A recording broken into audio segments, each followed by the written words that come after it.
How's it going, guys? So, it is Saturday, January 20th. Welcome to the live show. We are very early. It's scheduled to start at 2 p.m. So, I'm just going to take this quick 15 minutes to kind of get situated. I'm trying a couple of different things here as far as like this show goes. So, you'll have to let me know if it sounds okay or if I need to change some settings here. So first off, like in chat, welcome. Please let me know if I sound okay. Is it loud enough? So the reason why I'm asking if it's loud enough is because there's a setting on my, what are these things called? My audio interface to do like a 10 decibel pad, and this is the first time I've activated it, and I'm wondering if 10 decibels is a little bit too like heavy-handed or not.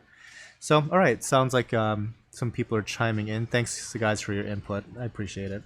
And the other thing is this microphone, I know, picks up a lot of bass, and I had recently gotten a new computer, and that particular computer, its speakers naturally put out way more bass than I'm used to because I'm used to working off of a laptop. My point is, that was the first time that I noticed how ridiculously bassy my voice recordings always were. Even going back for like the last year or so, it's like, ugh, I can barely even like listen to myself. So that got me kind of a lot more sensitive about how does this actually sound?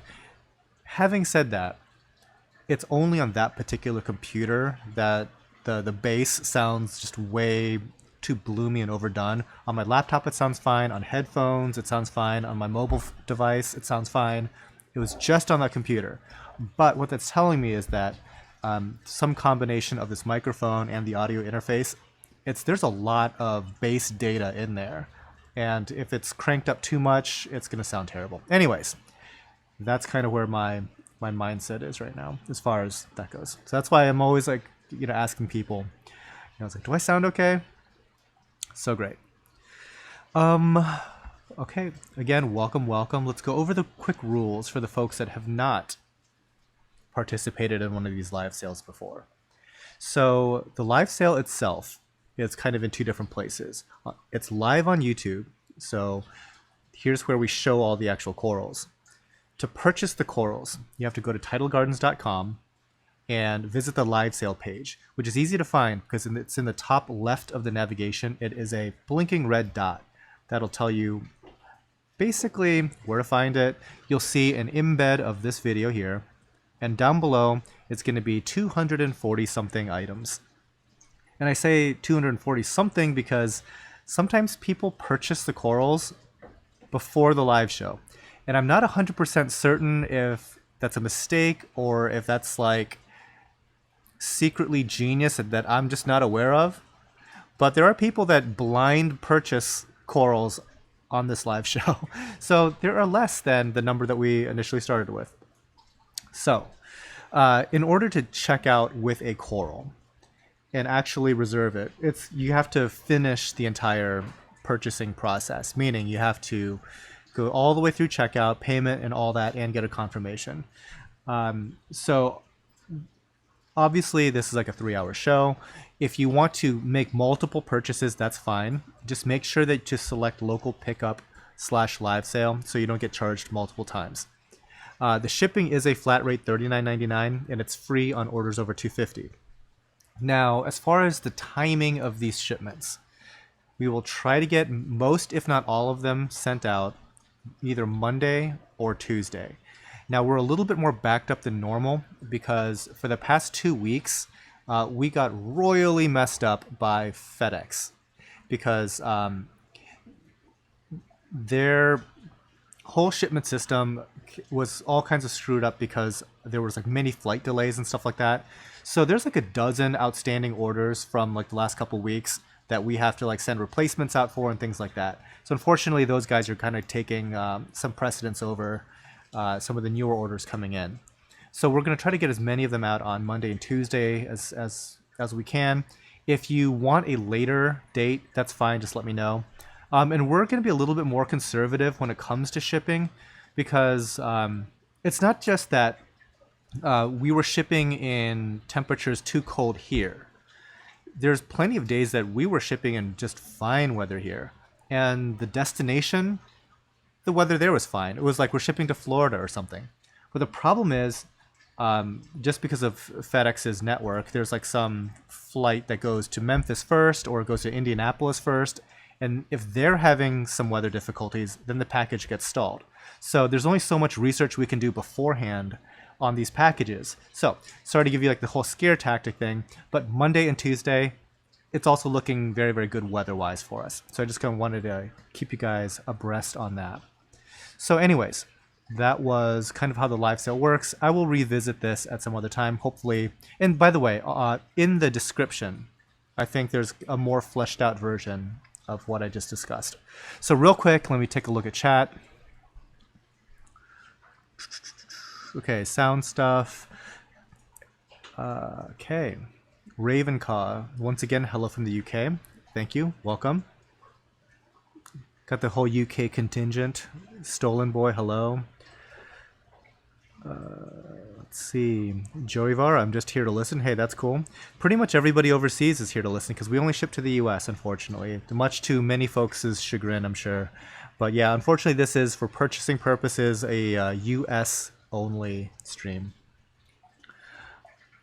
So, welcome, guys. Okay, so let me take a quick peek also at how many we have currently. Okay, people are slowly filing in. Again, we're a little bit early, so I am not too worried. They're probably not even getting like the email if you're on our newsletter. I don't even think that's gone out yet.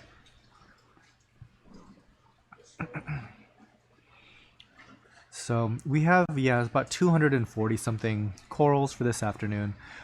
We've been speeding up our pace lately, so we spend only about 30 seconds per coral, and that gets us done a little bit before 5 p.m. my time. So generally speaking, we try to get it under about right around 2 hours and 30 minutes.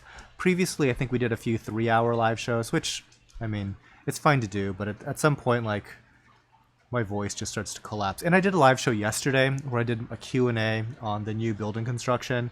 So unfortunately, I can't do the whole 8-hour live stream just yet, but we will work up to it all. So Jeff Cunningham, welcome. Romeo, hello. J.R. Flores, Junior Flores, Tattoo Crazing Studio, hello everybody. Dubsy, Mandrake, I saw you yesterday. Yep. Yeah, just looking around. Shipping is killer. Yeah, shipping's been rough. And shipping prices, I mean, we're not charging anymore, but shipping prices have gone up every single year. We've kind of just gotten used to that. Okay. Quick. Noah Pilkilney. Is there anything that will eat nudibranchs, but not members of the cleanup crew? I was thinking cucumbers. Members of the cleanup crew or shrimp. You can try. So my favorite wrasse is a Melanaris wrasse. That's probably going to be the thing that's going to give you the most success. So far, they haven't really messed with any of our shrimp. They haven't messed with our snails that I can tell. Some of our snails just die randomly, but for the most part, I don't think it's that particular fish eating them. That's I bet that, because I keep on recommending Melanaris wrasses, that they're becoming more and more and more difficult to get a hold of. I have a feeling. But they really are very good. So that's probably where I would start. There's a couple other wrasses I would consider after a Melanaris, and you can always consider as well some damsels. You kind of want to stick with damsels that are a little bit more mellow in temper, just because we all know that damsels can get kind of aggressive for their size. So I try to stick with stuff like Springeri damsels, which look like blue with black speckles. They're more known to handle flatworms, more so than nudibranchs, but kind of a mix of all these things I think is a healthy balance. Type 40, welcome. Bobby A, hello from Virginia. Thank you, thank you. 40B Nasty, what's up? Jack McGinty, so lucky that I live in Copley to have local pickup. Yeah, and it's lucky for us too, because the more that we can have locally picked up. I mean, FedEx is not my favorite group of people right now. Like, and I love our rep. She's so cool and everything. She really tries to work her butt off to make me happy, but last 2 weeks, it's been costly, let's just say. Because here's the thing. FedEx doesn't guarantee anything, really, when it comes to live shipments. So, right off the bat, there's no insurance for the actual animal. And if there is something that they can point to where something went wrong, they could say, oh, like, oh, there's ice here, there was fog there was an earthquake, whatever it might be. Nobody's getting their money back. So for the actual, just for the shipment price, no one's getting their money back. So in essence, their guarantee on just even their shipping component, it's a guarantee, but if something goes wrong, there's no guarantee. So essentially, nobody's going to get their money back unless it is a perfectly clear day and they're just late for no good reason. Then somebody's going to get a little bit of money back. So, as you probably know or may not know, but we guarantee everything for our customers. So if somebody loses a particular coral in transit, it's even like a 7-day guarantee. So if there is a problem, we take care of it, either like a refund, replacement, whatever. And putting my money where my mouth is, one of those shipments was a bounce mushroom that we charged $600 for. And it got delayed for 4 days. Needless to say, it did not show up alive. So we had to take care of that person. So again, FedEx, get your stuff together. And local pickups, you guys have the best of both worlds. You get to see more stuff, and you don't have to deal with FedEx. All right, back to the questions. Jeff Cunningham, I feel wrasses are increasingly popular for reefs. I blame you, Than. Yeah, it's true. Looking for a first fish for a 13.5 EVO. Any suggestions? I don't have suggestions. Like when it comes to smaller tanks, I got nothing. What are you suggesting? Yeah, you could do some types of gobies and things like that. But when it comes to fish that actually perform a function, it gets tougher to choose.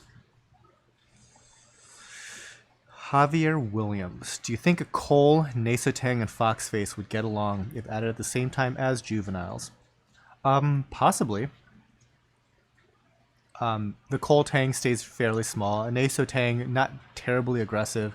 However, those get gigantic, so hopefully you have a large enough tank. And a foxface are pretty much non-aggressive when it comes to tangs.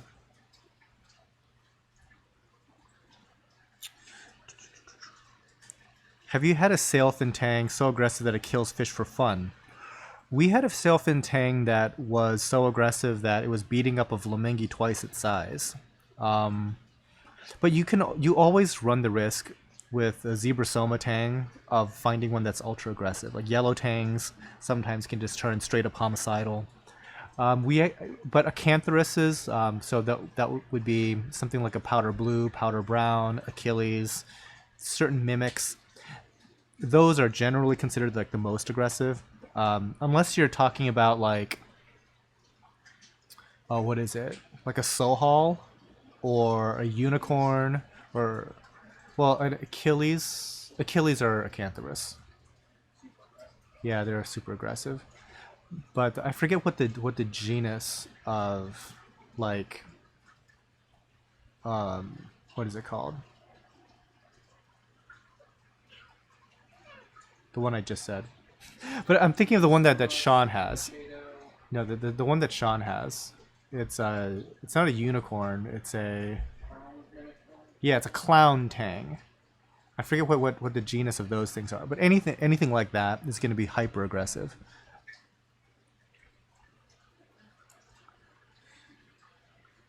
Yikes! The bounce mushroom replacement. Unfortunately, that wasn't even a replacement. We had to give a refund on that. So that's always fun. And the funny thing about so Jeff Hall, time to switch to UPS. It's this funny thing in this industry that there's this dance that all these big companies do, jumping, getting mad enough at FedEx that they switch to UPS, and then they get mad at UPS enough to switch back to FedEx. So we actually did that switch once, and it turned out that we were working with not directly to UPS, in fairness, but we got sold this idea that we can save money if we did this certain thing, and they're like an authorized UPS reseller. Anyway, they screwed up. They overcharged us by $3,000 or $4,000 before I caught on to that, because it's like a dollar or two here or there, adds up to $4,000 in overages, and they're like, nah. And so I'm like, okay, see ya.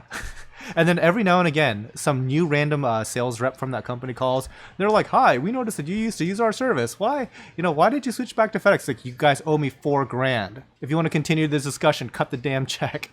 And they're like, "Okay then." Click. Yeah. So it is this funny thing of people switching to FedEx and back to UPS. And the thing is, like, they both screw up shipments, to be perfectly honest. And 99% of the time, there isn't a problem. When there is a problem, people like me complain to large audiences. So there's that.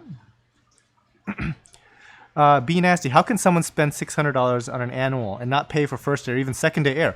They paid.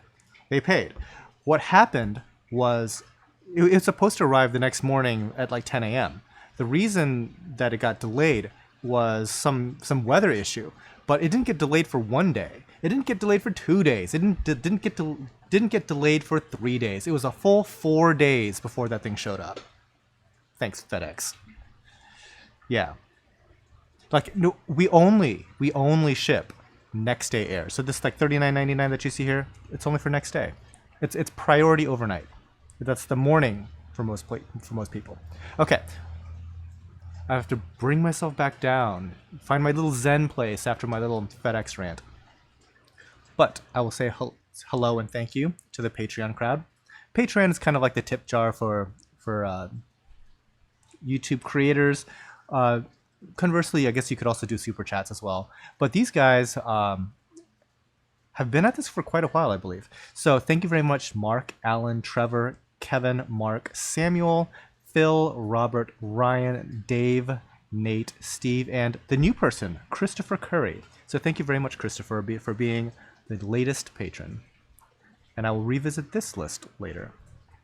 Okay. All right, it's 203. First coral is some seduction pallies, which they may or may not be zoas.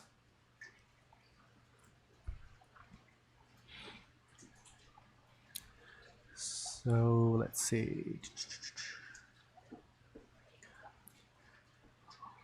Hall 2JC. I've got 3 tangs in my 180. An Achilles yellow and Desjardins. That's a sailfin. They're all getting along great. Fingers crossed. Yeah. Hopefully so. Tangs can get pretty ornery, especially like the yellow and the Desjardins. They're both zebra soma. And the Achilles is just like a mean one, period. But hopefully there's like enough space and places for them to hide.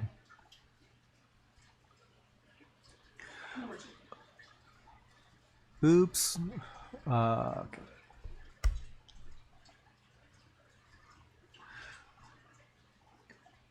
Sorry, checking something real quick. Yep, I'm good.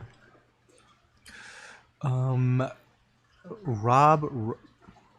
Sorry, I'm like this mouse is just too sensitive right now. Robro, have you ever had a tang eat your pulsing xenia? Yes, actually, there's one right there that likes to eat the xenia. Well, it's not. I don't think it's so much eating the xenia. It likes to eat the what's on the film of the coral.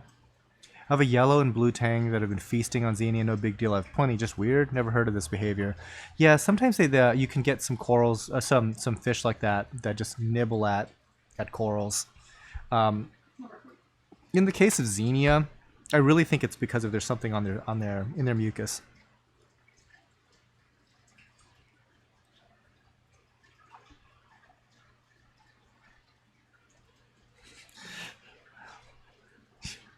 Yeah, bye Felicia, where's my check? Yeah, basically. That's always like such an uncomfortable silence after I hit them with that. It's like, yeah, why did you discontinue using our service? It's like you people stole money from me. It's like, oh, I wasn't here for that part. Yeah.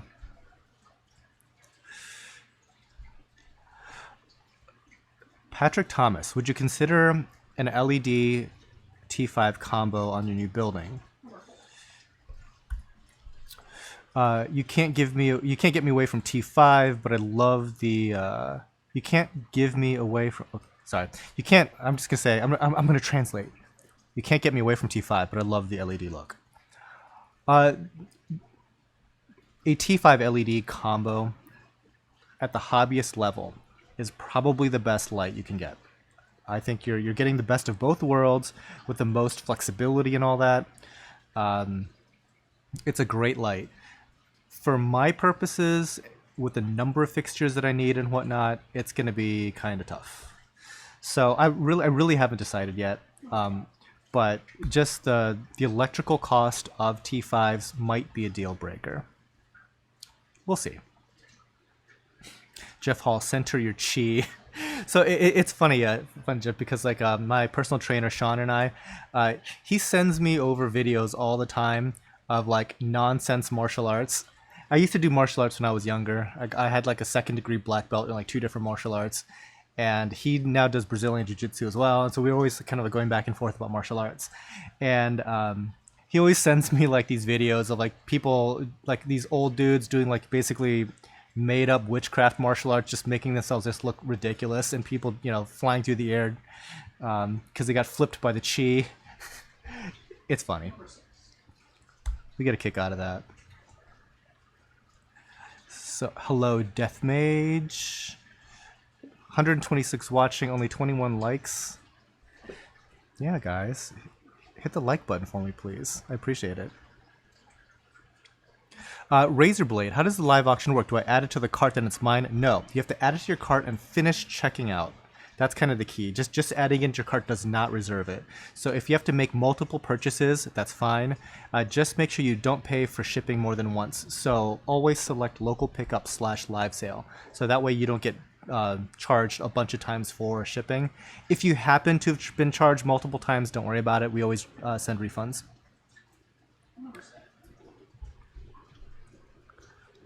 Dave's Nanotanks, hello. Noah, what kind of lights are you getting for your new warehouse? Yeah, again, we're not exactly sure. I'm not exactly sure. It's probably going to be an LED of some sort. Haven't made any decisions just yet. Haven't contacted anybody. It's not like, oh, he's probably just waiting for like the best deal. I'm waiting for the best deal, but it's not like I'm wasting anybody's time. So I haven't like gone out and said, blown up Ecotech's phone and be like, hey, you need to give me like the best deal right now. I seriously have not decided on what fixture I want. But whatever I go with, it's going to be a lot of fixtures. I mean, just the scale of it. I mean, if you were a part of our live discussion yesterday, you can kind of see it's like the first floor that's going to have all the tanks is every bit of 5,000 square feet. And once anything you start scaling up, you need to cover that square footage with lighting. What's the black mark on the green screen? Oh, that's weird. Let me fix that. Doink. Oh, you know what it was? My chair was too far back. Yeah, there you go. And sorry, like the thing was pushed off of my screen, so I couldn't see it. So thanks, Tim, for pointing that out. What number are we on? It's number 8. Okay.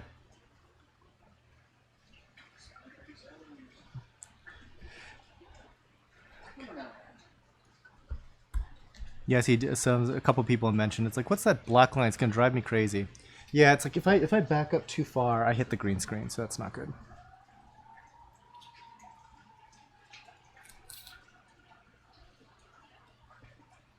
Okay, Nopi 117. So there's only one of each of these corals for sale. There's a few, and not very many, but there's like a couple that'll say like 5 available. It'll be for some of the more common stuff, but all of these are what you see is what you get, essentially. Unless something goes terribly wrong, like a fish comes and eats this nuclear green or something.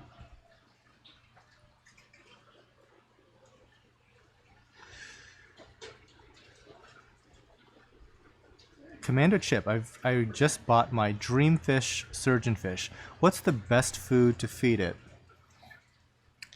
Really, tangs eat just about anything, but you want to stick with more of like a plant-based diet for them. So I mean, they'll like I said, they'll eat anything.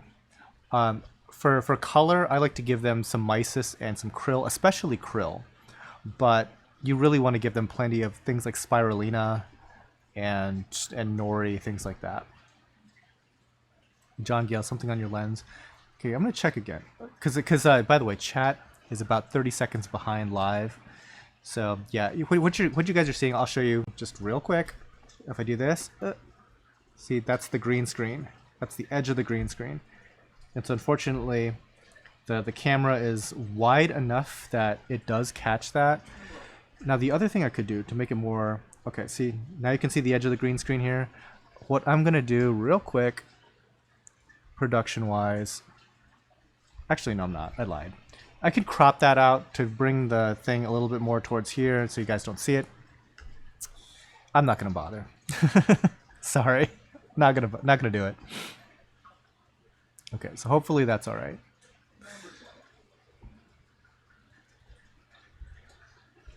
Okay, number 12.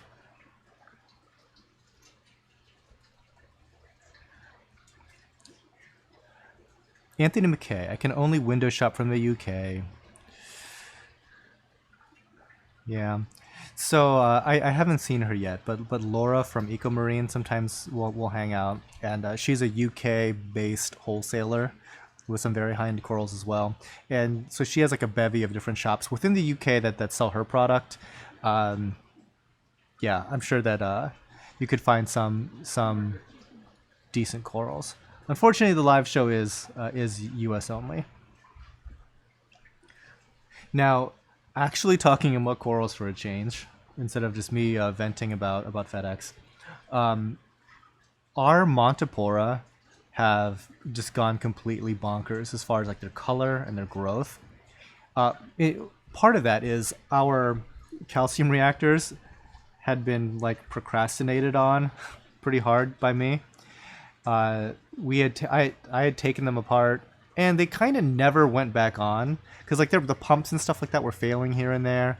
So finally got around to getting pumps, finally got around to getting media, finally got around to getting some carbon doser regulators, which by the way are fantastic, and just finally getting those things online. And boy, did they make a big difference. Like we noticed pretty much immediately.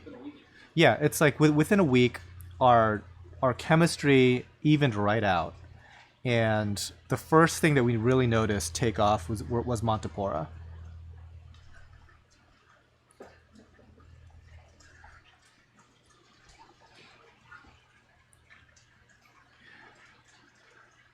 Jack McGinty, when is local pickup? We'll send you an email and we will set up a time. We're pretty flexible, generally speaking, when it comes to local pickup. I think the only 2 days that are going to be kind of not wonderful for us are going to be this coming Monday and Tuesday, just because of so many boxes that are having to go out. But, there we go. Romeo, do you wholesale? Not really. So I say that with kind of like a little bit of an asterisk, because we do 99% retail, like what you're seeing here, selling directly to the to customers. However, sometimes like a big distributor will want to purchase like 100 units of, for example, like a slow burn Montipora, or 100 units of a Leptoceras or something, and then we work out like special deals with them.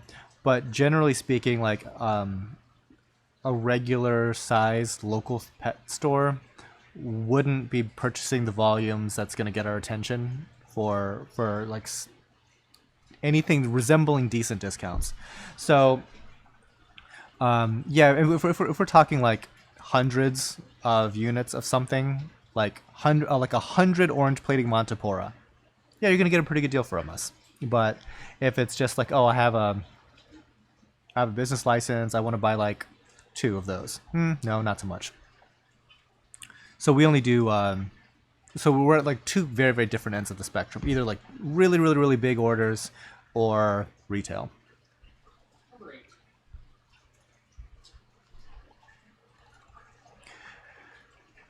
8. Okay.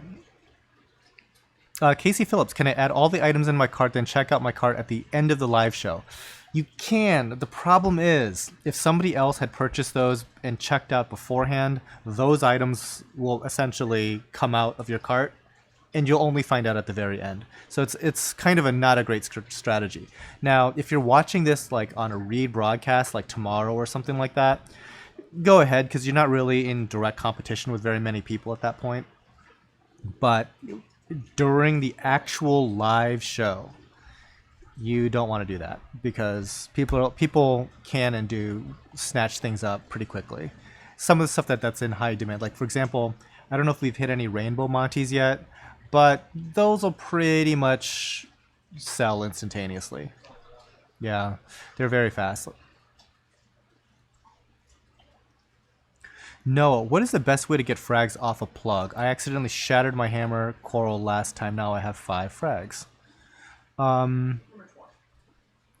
Frags off of a plug. So it depends on what it is. Certain things, it's just a matter of like taking just like maybe like a fine tipped like screwdriver and just popping it right off, because it's just held on by gel super glue. That's not a big deal. If it's like a Montipora or a zoanthid that's grown onto the plug, not a worthwhile exercise to try to do that. Number 21.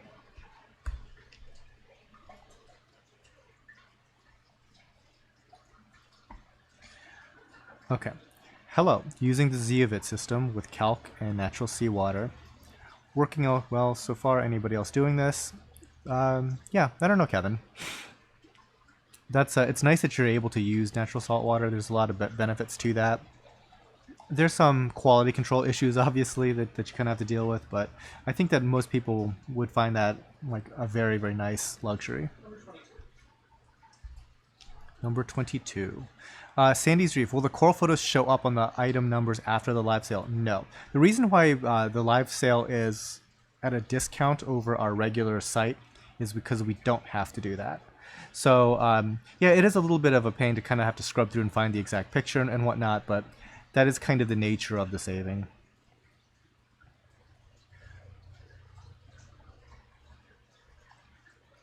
Are Palawinensis plating or encrusting? There's a little bit of both going on, but I would say that they're more encrusting. Number 23.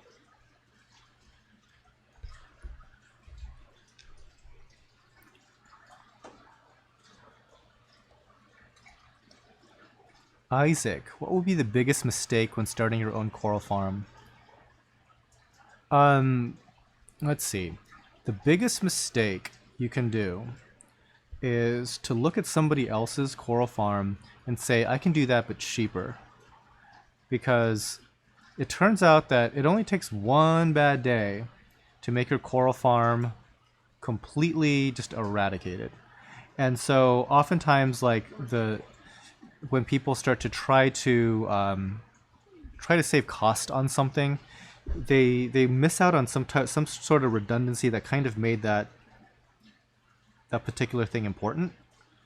And it, like I said, it only takes one bad day.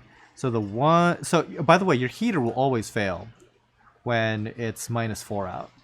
It's not going to fail when it's 60 out. It'll fail when it's like below freezing and it's midnight and you can't call anybody. Like, you have to be kind of prepared to deal with the absolute worst case scenario and have everything survive that.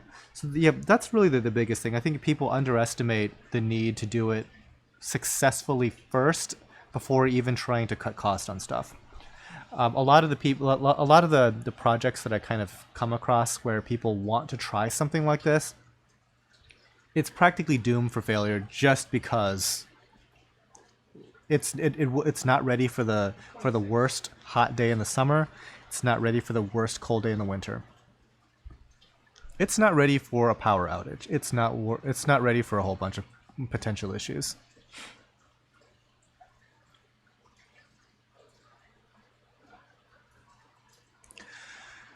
Let's see. What dose of bear do you recommend for dipping? I don't even remember. The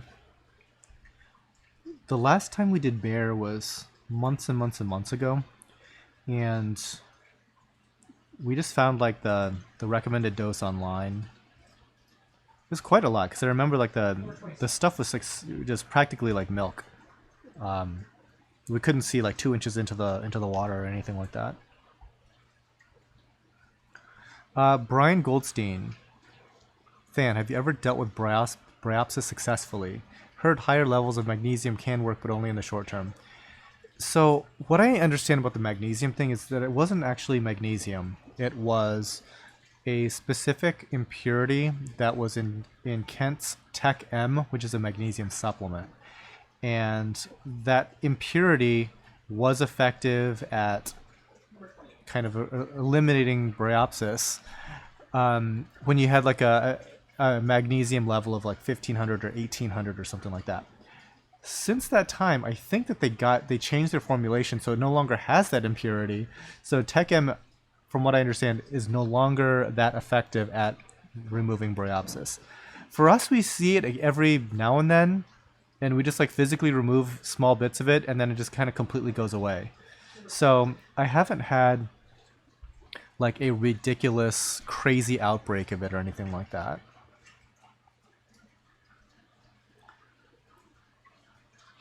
Okay, so Eric Bost, where do I find the list of available? Okay, so if you're looking for the corals, you have to go to tidalgardens.com and go to the live sale link. You'll see it in the top left corner. It's a blinking red dot, and you'll see like the numbered list of corals. You'll see this video here embedded in that as well, but that's where you can actually purchase the corals, assuming that you're in the United States. And not in the state of Hawaii. We cannot ship to Hawaii. That would be slightly illegal.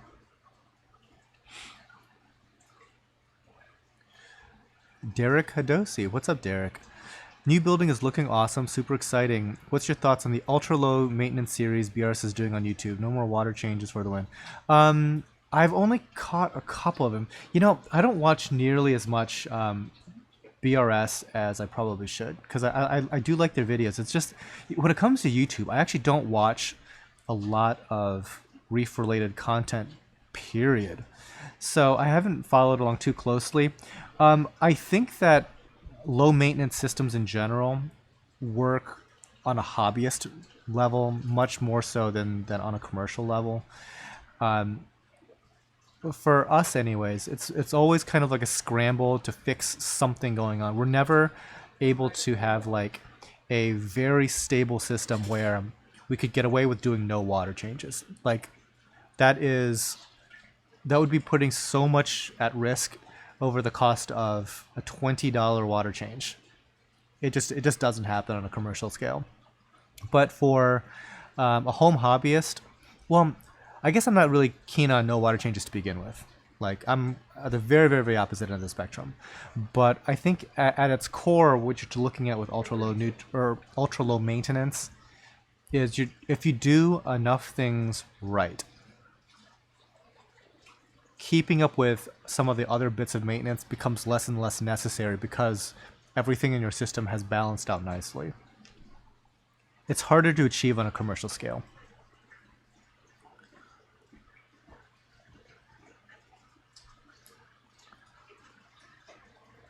Okay. Bay Area Reefs. What's up, Dan? How's it going? What should I do for my calcium? It's higher than 500. So update or go. I would, first of all, I would look at calcium, alkalinity, and magnesium as a trio. If something is getting thrown out of whack, you kind of have to take a look at the other two things. Now, if everything is high, your issue might come down to having to do like more like water changes to dilute everything back down. Now, hopefully it's not your salt to begin with, because if your salt is naturally high in everything and you're doing more water changes and it's just escalating that back up, that could be a problem. But I would look at those three, never like just by themselves. So if you're just looking just at your calcium, make sure to pay attention to the other two things as well, because they all kind of affect each other's balance.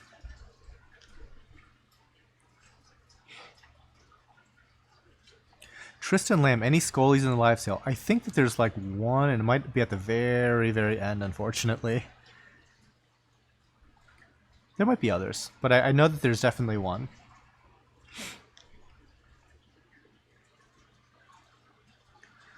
The Water Thunder Freak. I've never had any experience with saltwater life. What should I start with? This is probably not what you're going to want to hear, but you should just spend the time before you have a tank researching as much as humanly possible. You will save about $1,000 for every hour you spend researching, and there's going to be a lot of contradictory information out there, and you just kind of have to go with it. There's possibilities that both sides of contradicting opinions can be right, but the devil is in the details. And the more you can kind of flesh that out and get really familiar with the different aspects of reef aquarium life, will help you tremendously. Diving in and just kind of like seeing how it goes, you could lose a whole bunch. It's kind of like unfair to the animals. It'll be really unfair to your pocketbook. And it might sour your taste for the hobby. So if you're still on the sideline, that's a luxury and like a blessing in disguise. It is a tremendous luxury to be able to sit back, learn as much as you can, hang out on live streams like this, go to Rico's Reef, ask some questions there, just learn and see what other people are asking and what kind of feedback they get. Because like I said, you will save house payments worth of money if you get into this conscientiously and do it right the first time.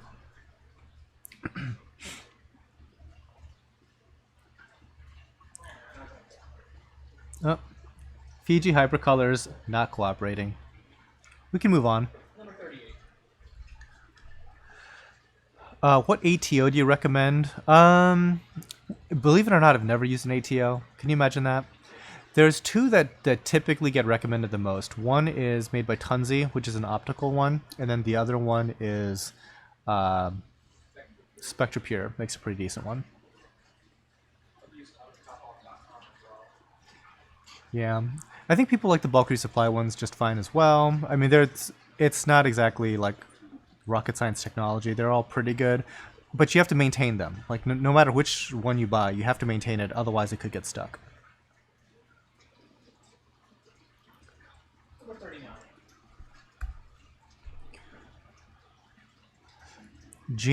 Gina Bauer. Any suggestions on the placement of yellow parietes?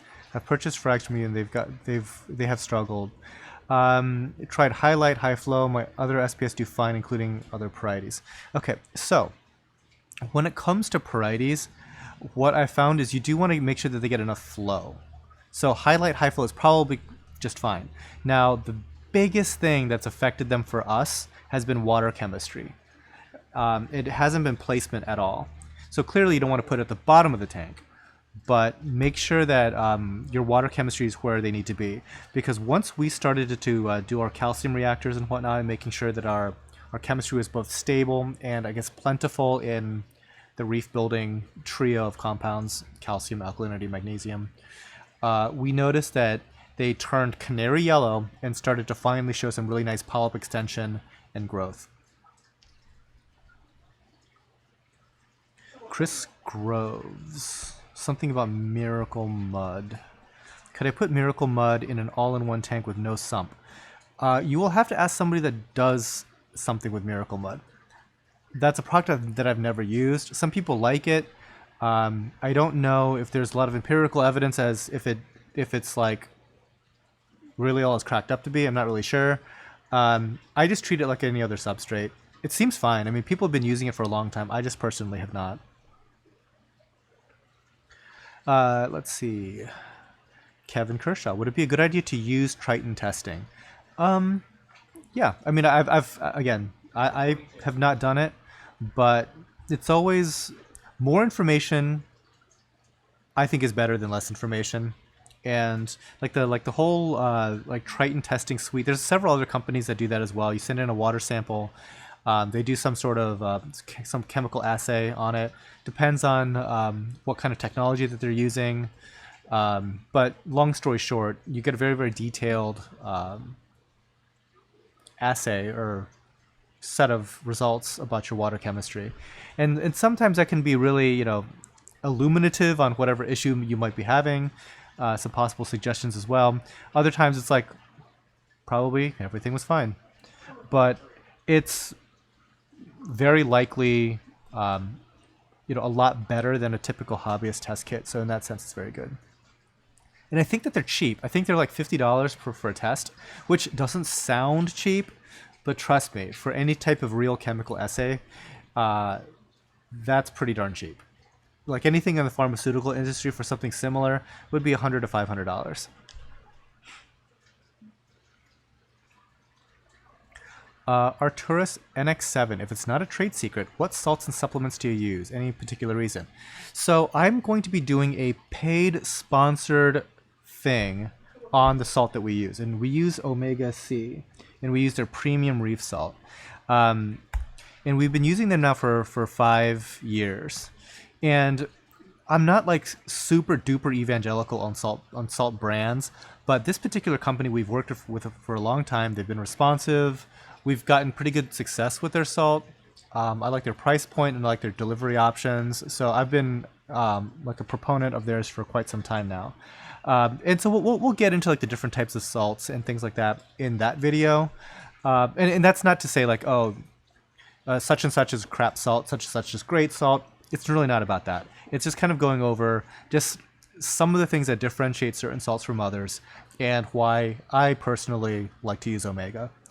As far as like supplements, we run calcium reactors now, and like those have just done amazingly well for us. So the combination of water changes and calcium reactors have gone the furthest with us. We've done Calcwaster in the past, not consistently enough to do anything, I don't think. And we've never done two-part, although I think I would like to have some two-part additives on hand in case something needs to be tweaked.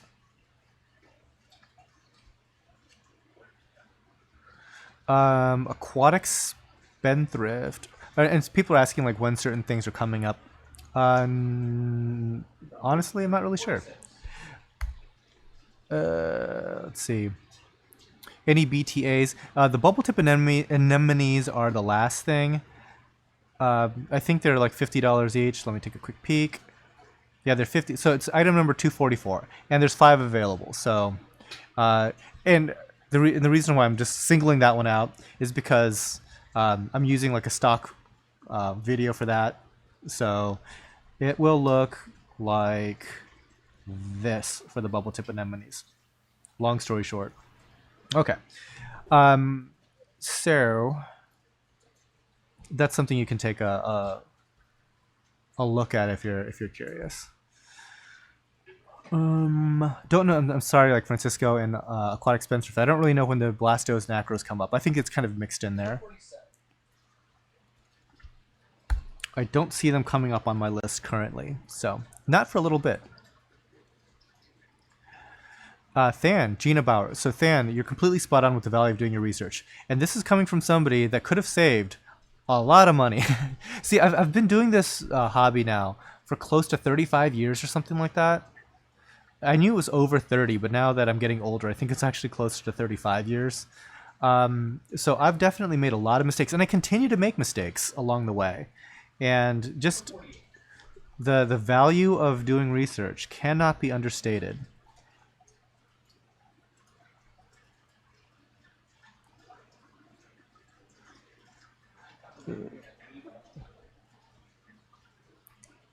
Slumdog89. I use marine pure bio balls in my Nano 3-gallon to increase surface area with sand and some live rock. Okay.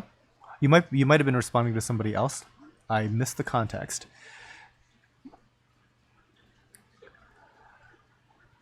Clint Limbu. Hello. Any shipping to UK? Any changes? Unfortunately not. No, we're still We're still very much landlocked into the U.S. at this time, so unfortunately, no, we're not shipping overseas.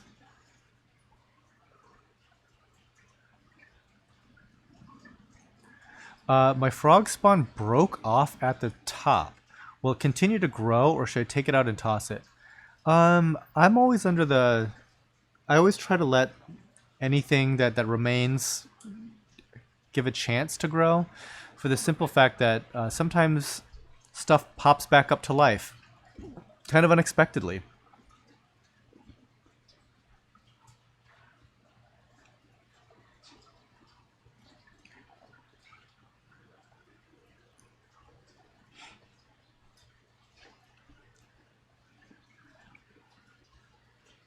Trying to get caught up in chat here. What calcium and alkalinity methods do you recommend for 13.5 SPS dominant tank?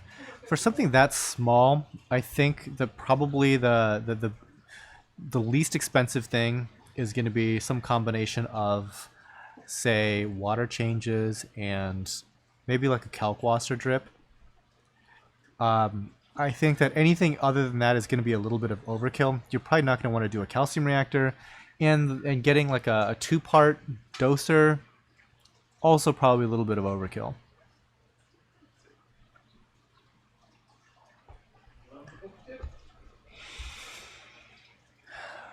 Mandrake fernflower. The chemical assay machinery can cost up to $2 million depending on the machine. Yeah. So I don't usually talk about it a lot because I don't really care about it anymore. But I used to do, when I had like a real job, quote unquote real job, I used to do stuff with some early stage pharmaceutical startups and things like that. And no, that does not mean I was cooking meth.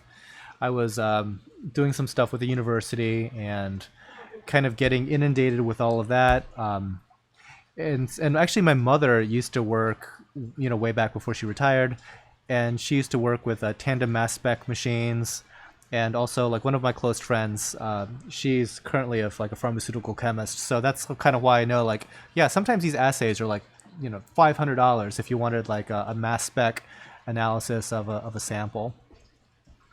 Totally depends on what you're looking for, I guess.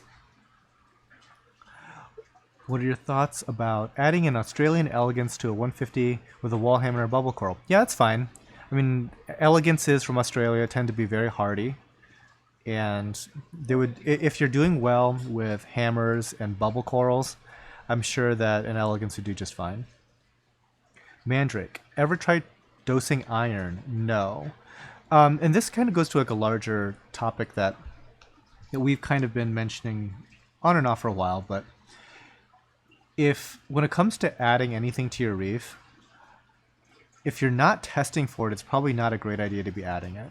So so people are, sometimes ask, do you dose iodine? No.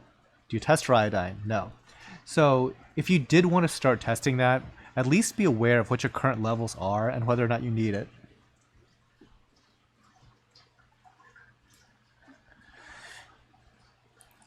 Aquatic spendthrift. Any tips with non-photosynthetic corals? I'm assuming that that's what your NPS means. They're difficult, and it might be easier on a hobbyist scale where you can really dote on the corals quite a lot. Here, essentially, if a coral gets neglected, it's gonna die. Doesn't matter really what it is. If it gets neglected, something stupid's gonna happen to it. It's gonna end up dying, and the amount of attention that non-photosynthetic requires, it's really beyond the scope of something that we can realistically offer. So they tend to do poorly here. If I was just to give random advice to somebody trying it, I would try very hard to do multiple feedings a day very consistently, because they just need this constant supply of food. Find out also the type of food that animal requires. There's some research studies out there that have done different studies on offering different types of food and then seeing how much of it actually gets uptaken by the coral. You'll need to figure out the right food, the correct quantity of food, and making sure that amount of food isn't going to pollute your tank, because it could be a lot.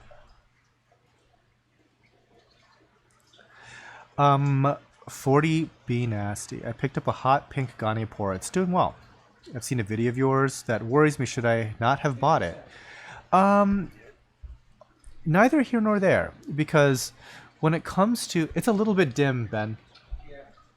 When it comes to Goniopora, a lot of it depends on the species that you have purchased. Some do great. Like, for example, one of our local customers here, a friend of mine, Will, he's bought some bright pink Goniopora from us. And here, sometimes they can even struggle a little bit. But in his tank, they grow massive, and we end up buying it back from him. So, a lot of it is going to depend on husbandry and the variety that you end up with. So, no, you did not necessarily make an error in doing so. They do just have a bad reputation because some of them, especially the green varieties, tend to struggle, things like that. So you kind of hear that over and over and over again. Ben Wafford, I'm considering starting a reef tank. What's the most important thing that I should know?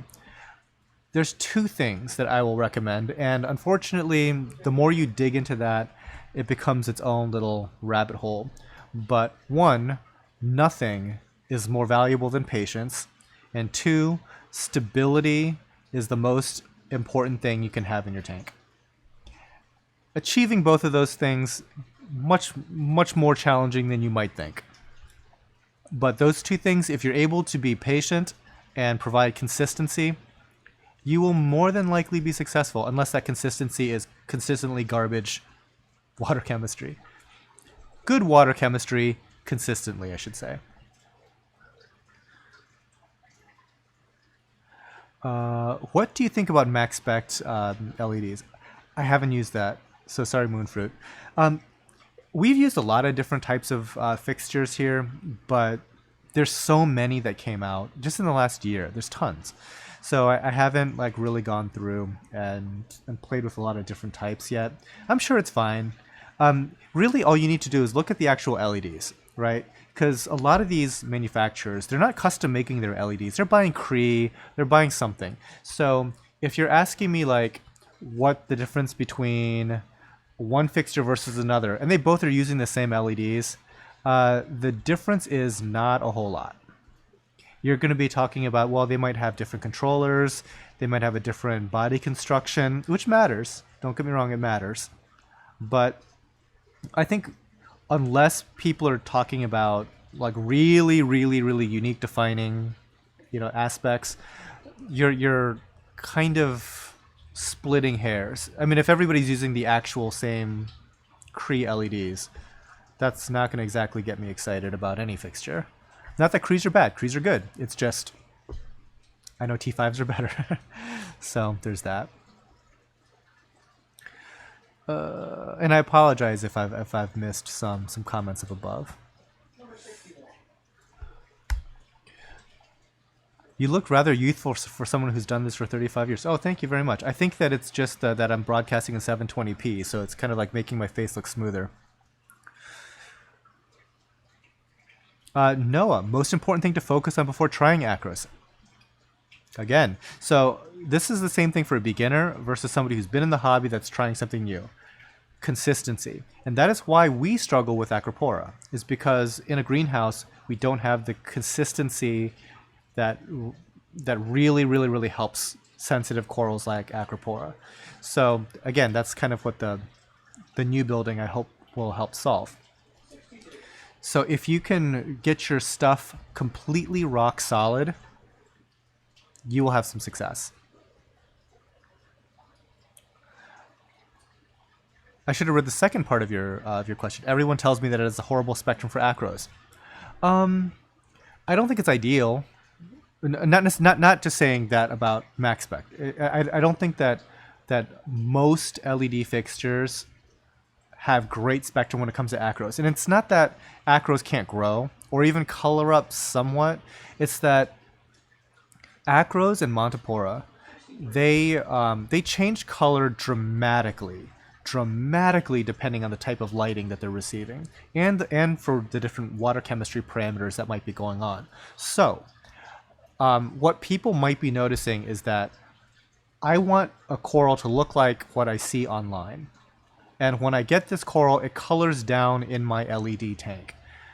Yeah, now that's not even necessarily saying that that coral is doing poorly. It's just that to get certain coloration, you need a certain lighting technology. And oftentimes, that lighting technology is not LED. Having said that, again, kind of have to put caveats on everything. Rico's reef tank uses LED. Nathan's tank, that's been featured on this channel many times, LED. And they're on opposite ends of the LED spectrum too. On one hand, you have Rico that has Radeon Gen 4s, brand new, year-old lighting fixture. And then Nathan is running a 10-year-old lighting fixture. It's an Aqualumination Soul Blue that you couldn't have purchased 5 years ago because that's how old it is. And yeah, they are both having success. Are they getting the most like ridiculous Instagram photo coloration out of their corals? Maybe, maybe not. And sometimes like those weird, super high-end acros that are $500, they're grown under very specific lights. And I think that if you take those and grow them under something else, they're not going to look like that anymore. So again, it's a lot of it about coloration under LEDs isn't indicative necessarily of even an unhealthy coral. It's just not what somebody was looking for.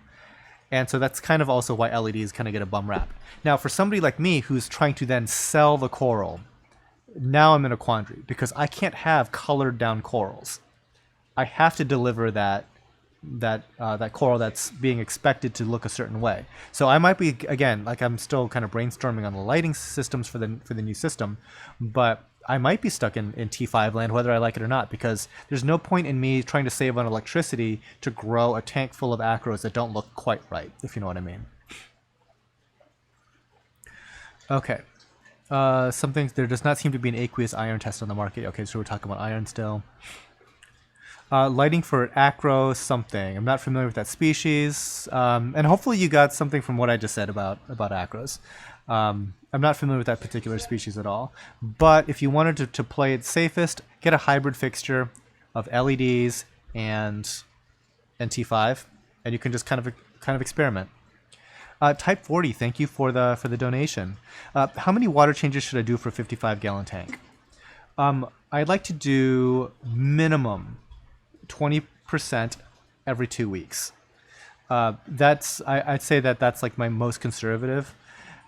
You can do water changes many ways, and this is something I'll probably touch on when I actually do my salt video for Omega. There's a lot of different ways to do it. Like, I actually like continuous water change systems. Have I ever used continuous water change systems? No, but I would like to. I just don't have the facilities here to do it. We ran out of floor space. But in the new system, I would really like to experiment with something like that. And Nathan, one of the featured tanks on this channel, he does. So he has like 2 dosing pumps, one taking water out slowly, one putting water in slowly. And he does about 7 gallons a day constantly. And then I think that he mixes in like a periodic big water change, like, the regular whole bucket thing. But there's a constant influx and outflow of tank water. And so I'm on the more water changes is better camp.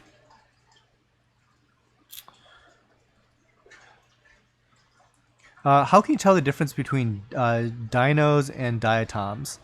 What's your thoughts on blacking out your tank and dosing peroxide? Not loving blacking out, not loving dosing peroxide, and I don't really think there's a meaningful difference between dinos and diatoms. But then again, I'm not an expert when it comes to that. I'm not an expert about much, but that's a really extreme method of trying to handle that. Here's one thing that I wonder if some people haven't tried. There's this old school technology called an ultraviolet sterilizer. And I'm wondering if people just ever tried putting one of those on their tanks, running it for like a month, and keeping stuff agitated in the water to make sure that stuff goes through the UV sterilizer, making sure to like wipe off the glass, blow off the rocks with a pump or with a turkey baster, and seeing if that helps. Because a lot of people, I would say the vast majority of the people that are in this hobby do not do UV sterilization. It's just simply a technology that's fallen out of popularity, and it's highly effective. It's really good at what it's supposed to do. So, and it's not really going to hurt anything except for the stuff that it's trying to kill. I know it sounds like an oxymoron, but try that. Try that because that's a much less drastic of a measure as like blacking out a tank or anything like that. Ralph Jansen. Hey Van, can you place chalice corals next to one another? Even no, no, don't do that. Chalice corals and acans are some of like the most volatile LPS out there. They fight to the death, and I mean, you put the wrong two chalices together, they both die that night. It's bad, so don't do that. Let's see. Would you recommend a refugium in the sump or algae reactor? Which one's better? So algae reactors are a very new thing. So I wish I could be more helpful when it comes to that. I don't think very many people have messed with algae reactors. The only thing I know about algae reactors, they might be very, very, very good at producing algae very quickly. Now, I think BRS did a video that was talking about how good algae really is at lowering like nutrient levels and whatnot. So you could, like, either or is probably fine. I think an algae reactor is just more optimized. And the other thing is, I think that as soon as like an algae reactor came onto the market, it was like over $1,000, and I think within that same week there was like a Chinese knockoff for a lot less. 74. I don't know, but again, I don't know. I don't even know anybody who's played with it. But I mean, an algae reactor, if it can produce algae faster and more efficiently, might be something worth trying. But then again, refugiums kind of have their own benefits as well. Excuse me, I'm burping. John Lotsu. Fan, are you videoing the corals with your new camera? Pictures look really detailed. Thanks. Actually, this is my old camera. It turns out that my new camera, it's too new. That it doesn't even... So in order to get a picture from this camera that's currently black, you need something called a capture card to get that into your computer. And my camera is too new that my capture card can't recognize it. So I need to upgrade my capture card. Unfortunately, I think the capture card that I really want and need, it's too expensive to reasonably justify for myself. So we're kind of sticking with this. Also, I have a garbage internet connection, and this is the highest quality that I can realistically broadcast at. Now, if I got fiber, we're about to take it to an entire universe of better quality when it comes to broadcast, because I will figure that stuff out. But like with our current internet connection, me even getting like a better picture right off of the camera, it's not going to do any good. It's because I can't broadcast it to you guys. I haven't even maxed out the capabilities of this older camera, believe it or not. Like, I'm broadcasting at 720. I should be able to do 1080, but my internet is the reason why I'm kind of stuck, showing you just regular HD and not full HD. Okay, let's see. Metal halide is recommended for acropora. Yes and no. I think that a lot of people have had a lot of success with metal halide. You certainly couldn't go wrong with metal halide. The only problem with metal halide, of course, extreme heat, extreme energy consumption. But there's some legendary bulbs that acros really, really like. 10K Ushio, 20K Radium, both of which I believe are German made. Romeo, what's your favorite coral? I don't really have one, to be perfectly honest. It's all come and gone at this point. Jake Lee Than, have you used Ecotech Radiance before? Yes. If so, what percentage intensity would you say? Okay, so that's all over the place too, because depending on how high up they are, really I would shoot for a par level of about 100 to 150, and that's about it. So we had ours like every bit of 4 feet above the tank and stuff like that. So obviously our settings are going to be different. 78. Uh, John Madlos. Hi, is there a reason why my soft coral zinnias and zoas are not doing okay, but my Monty and LPS like torches, hammers, frogsmiths are growing nuts? Okay, so let's take zinnia and zoas separately. Zinnia sometimes just simply don't like your tank. Weird, but they do great in certain tanks, they do poorly in other tanks. And there's less rhyme or reason than what you might think. Some people say you need a dirtier tank. I've seen Zinnia do great in very, very, very, very, very clean tanks. And I've seen Xenia struggle in dirty tanks. It's just, it's kind of hard to wrap your brain around that. As far as Zoa's not doing well, you might want to take a really close look and make sure that something is not eating it, because unfortunately Zoas fall prey to many a pest and parasite. Austin, I have a 50 to do 10 gallons a week. I'm assuming in water changes. Yes, that's fine. That's great. 20%. Is bubble scrubbing a good idea for a home aquarium? That has been something that's kind of caught on like more recently. Certain hobbyists have been doing that. I don't know. Some people swear by it. Now, like my concern is corals swallowing bubbles, because I've seen weird stuff happen where like corals swallow bubbles and the bubbles like actually bubble out through its flesh, especially with large polyp stonies. But I think the folks that are doing like the micro bubble stuff, I think it's more for SPS aquariums anyway. And I guess a lot of those are more shallow water and used to crashing waves and stuff like that. Less so like a scoli or an acanthophilia.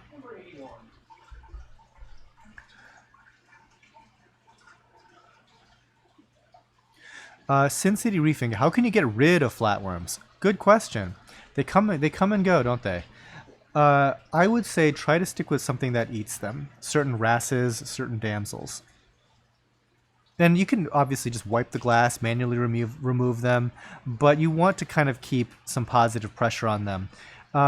You can also do some sort of chemical stuff to dose the whole tank, flatworm exit and stuff, but that can be harsh, and it's guaranteed to not be 100% practically, because they will come back. So I kind of opt for the more consistent predation approach.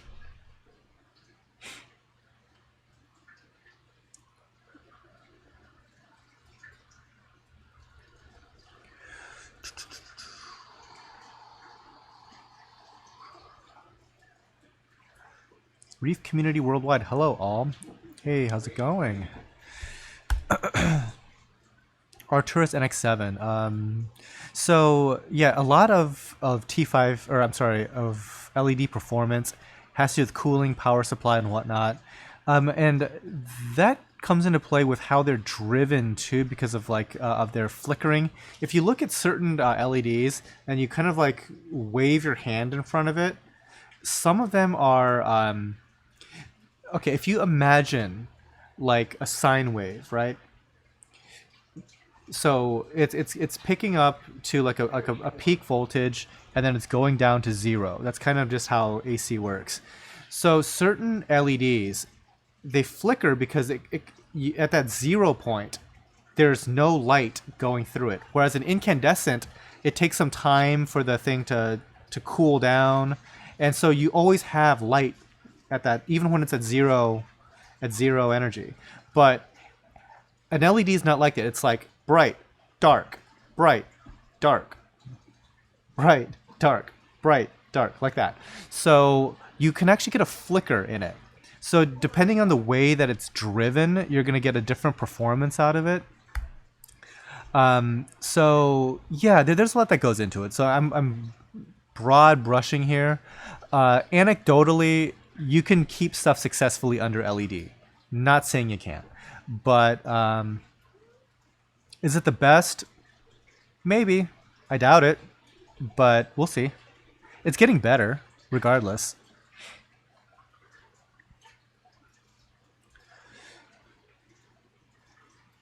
Do you think I can keep a 6-line RAS in a 13.5? Maybe. I mean, a 13.5 gallon tank is pretty small. You're kind of limited, obviously.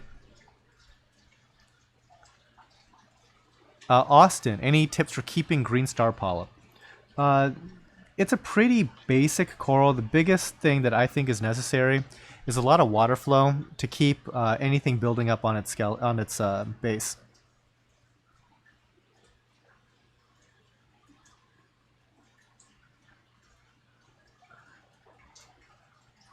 I wish you could send Mystic Sunset to Monty to Germany. I can't find it anywhere for sale. Yeah, it's the European market is it's kind of out there. I mean, doesn't Germany get like some of the best corals? Period, though. I always thought that for the longest time, like early in this hobby, it was always kind of like the Germans were at the forefront, like with a lot of reef keeping stuff. Ryan Malloy, are there any Gorgonians in live sale? I am not sure. There might be. There might be. Hey Ben, are there any Gorgonians? No. So there we go. Sorry, Ryan. Website only. By the way, you can mix and match. So stuff that's on the website and stuff that's on the live sale. They're not mutually exclusive.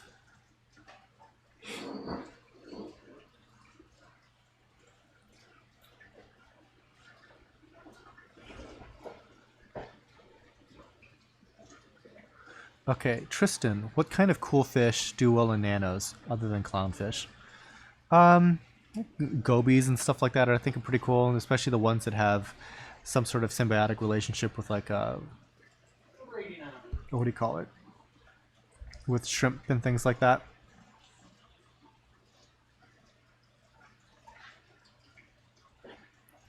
Olga. How's it going, Olga Levitsky? How to tell Stylophora from Postilopora? They look the same sometimes. They're really similar. And then, see, the thing is, I can tell really easily just because I look at them all the time, right? It's so hard to tell why those two things look different, but they just look different to me. And on top of that, if you look at them like really close under like a macro lens or something like that, then they become even harder to tell apart. So almost you kind of have to take a step back and kind of look at the two, and just how even their polyp distribution is. Sometimes the growth of the colony itself, it's like really, really subtle. But I think the more you look at them, the more it sticks out that one is a Postilopora and the other is a Stylo. Okay.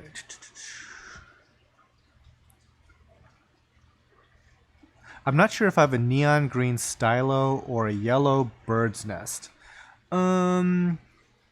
Should be able to see that a little bit better, because like bird's nests, they tend to like, especially neon green bird's nest is very thin. Like the skeleton is very narrow, whereas like a stylo is going to have like a much thicker stick to them.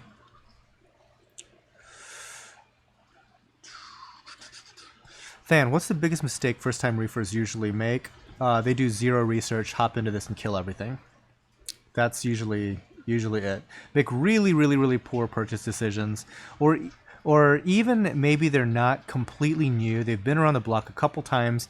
They know enough to be dangerous. They go to the store. They see something they've never seen before, something that's never talked about online, and there's a reason for that.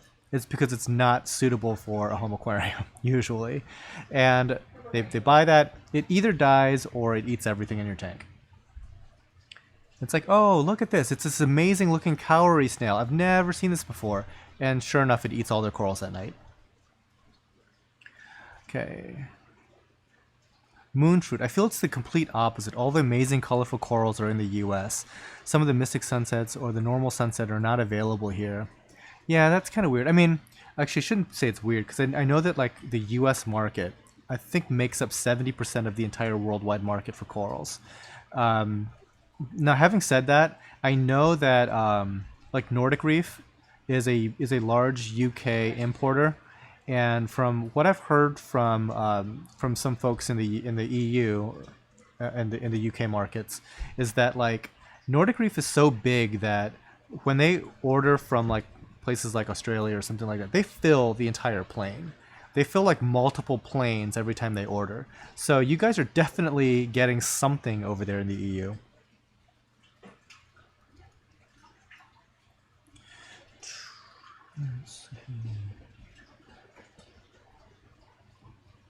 Rogue Snail, is that a 475 nanometer eco lamp that he's using?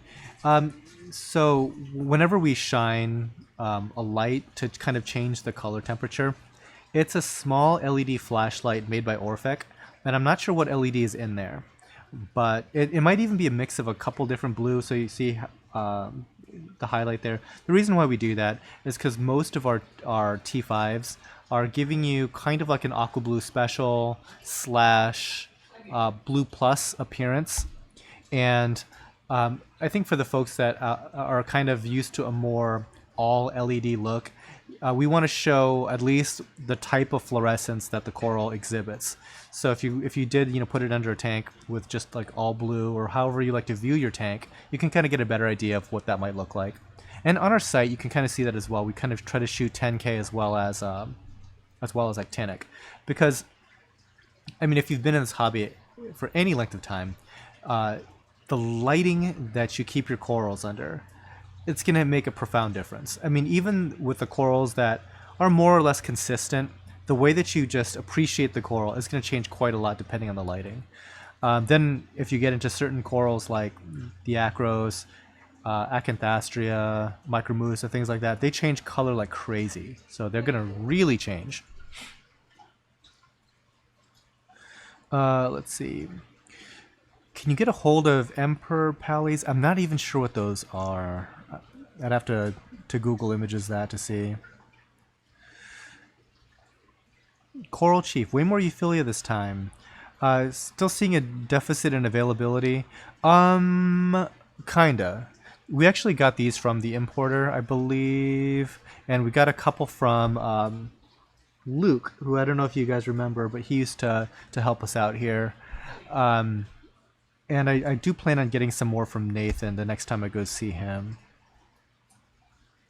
William Henry, how about rely on their LFS for advice? I think that's less of a thing nowadays because the internet is basically ubiquitous. I mean, so first off, I don't do a lot of retail shopping. I should come on and say that first.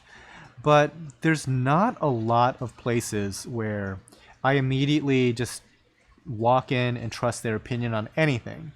Like nowadays, I'm going to hit up the internet and especially YouTube to do as much research on any significant purchase I plan to make. So even if it's like if I wanted to buy a watch, if I wanted to buy like a fancy pen or a new phone or a new camera, darn straight I'm going to be watching like 100 hours of whatever I can before I make any purchase decision. I would not be making a trip to like a watch store and saying, "Sell me what you got." That's a bad idea. So, yeah.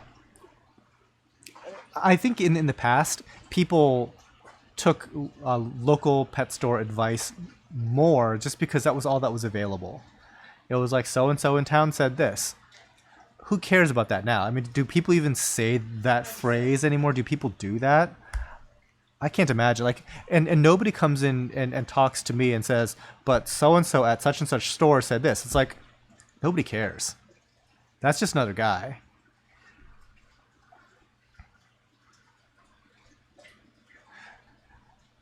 Let's see.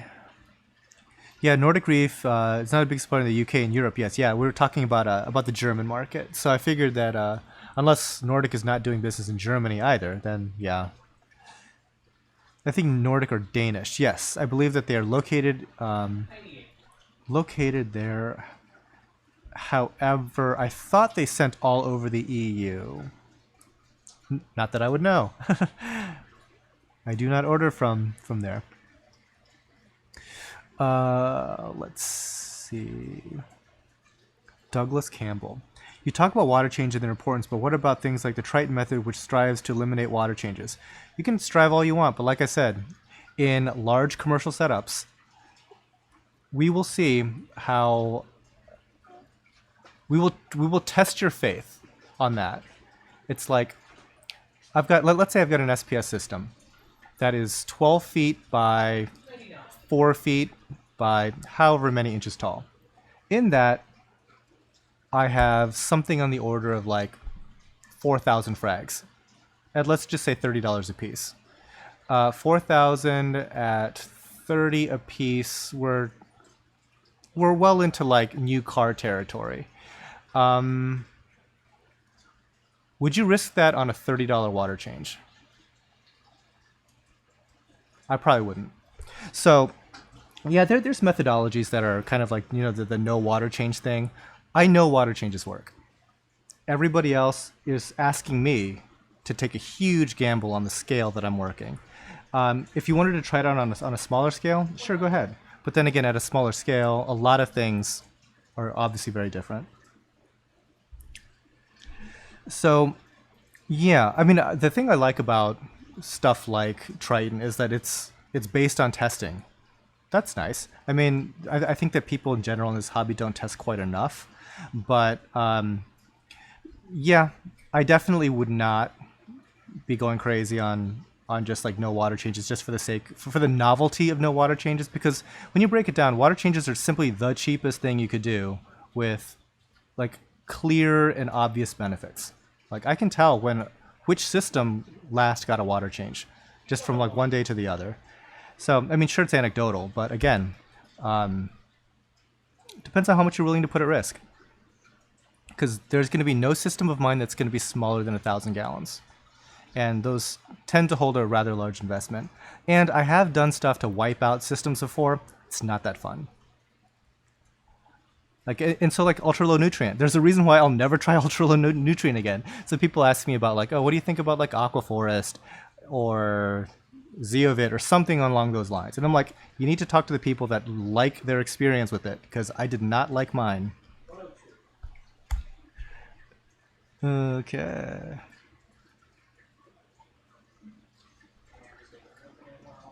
Any advice for 6-bulb T5 on which colors I should buy?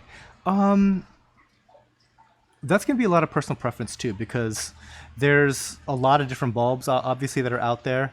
My personal favorite color combination has been Coral Plus and Blue Plus.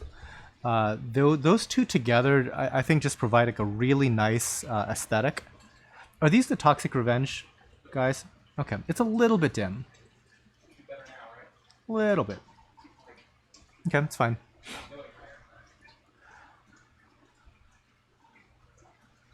Okay. They do sell to all of EU, and Germany is a big market for them. There you go. I've removed my filter socks, and everything seems to be doing fine. How do you feel about filter socks? So I think that filter socks do have some nice utility to them, especially if like we're scrubbing algae or something like that. If we're doing a lot of scraping and stuff, and a lot of debris is going down the overflow, or if we're agitating the tank and a lot of the debris is going down the overflow, it's nice to have like a fresh filter sock in there, collect all that junk, and then we just like dump that. Unfortunately, we don't have like a good like filter sock holder, I guess. I mean, I think that in the future, I would like to have like things that are more purpose built for using filter socks. So actually, home hobbyists kind of have it better than I do as far as like their use of filter socks. I would actually like it, because then I could also dig through and like make sure that there's no snails that have made it down into the sump. Because the way that we do maintenance, we end up usually draining a sump, and I don't like to just to kill off all these little baby snails. 40B Nasty, do you ever go for a ride to buy corals for yourself at Coral Systems Coral Farms? I've only been there once, and it was like every bit of 15 years ago. Generally speaking, I don't go shopping locally for corals. I go to like one place that's like an importer. Not that often. Usually maybe once a month. I mean, you also have to kind of understand like the way that we try to purchase. I mean, we're looking for like one special coral, and the rest is kind of like filler on stuff that that we just kind of need to beef up our volume on that can't typically be propagated. But I'm really on the hunt for like one nice coral that we can propagate forever. So yeah, we don't do like huge volume shopping, I guess. And as far as like going to other stores, I haven't been to. I can't remember the last time I went to a store. Let me think. It might have been early 2017. Honestly not sure. I haven't been to any place in Akron that I know of, and I'm just trying to think of the last time I went to Triton. It might have been like a year or so ago. And the reason why I would go is because Triton, which is a local store about 20 minutes from me, is that they do a good job of quarantining fish. And we can actually order fish from the same place that they get their fish from, Wholesale.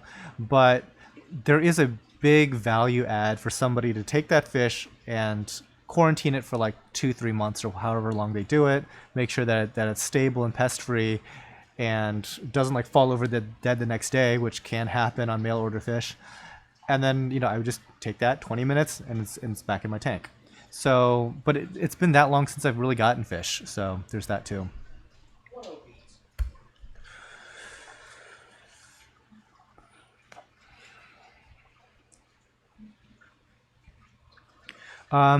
Haven't done a water change for a year. Aqua's starting to turn white. A lot of reasons why that could be. Acros are very temperamental. Do you do carbon dosing? Again, that's so Romeo, that's going back into the ultra low nutrient side of things. And no, I do not mess with carbon dosing. I have before. Didn't get great results. Other people do. So definitely want to touch base with the folks in chat, because I mean I'm sure many of you guys do Zeovit, do carbon dosing, like or Aquaforce, and love it. Just love it. By all means, advocate your position. I mean, because it is definitely possible. Will, close friend, very successful reef aquarist for 30 years. He loves Aquaforest. He does Aquaforest all the things. And he got a deal on all of my Aquaforest. It's like, Will, take this stuff home with you. So he loves it, and his tank has been featured on this channel, and I will go back once he gets more of his stuff grown out some more, because I showed it basically from the time that he got the tank installed, so it's still very much a work in progress. But once he gets going, and you'll see Aquaforce, and if you like his results, I mean that's somebody that you can kind of like model your ultra low nutrient systems after. I'm probably not going to do that.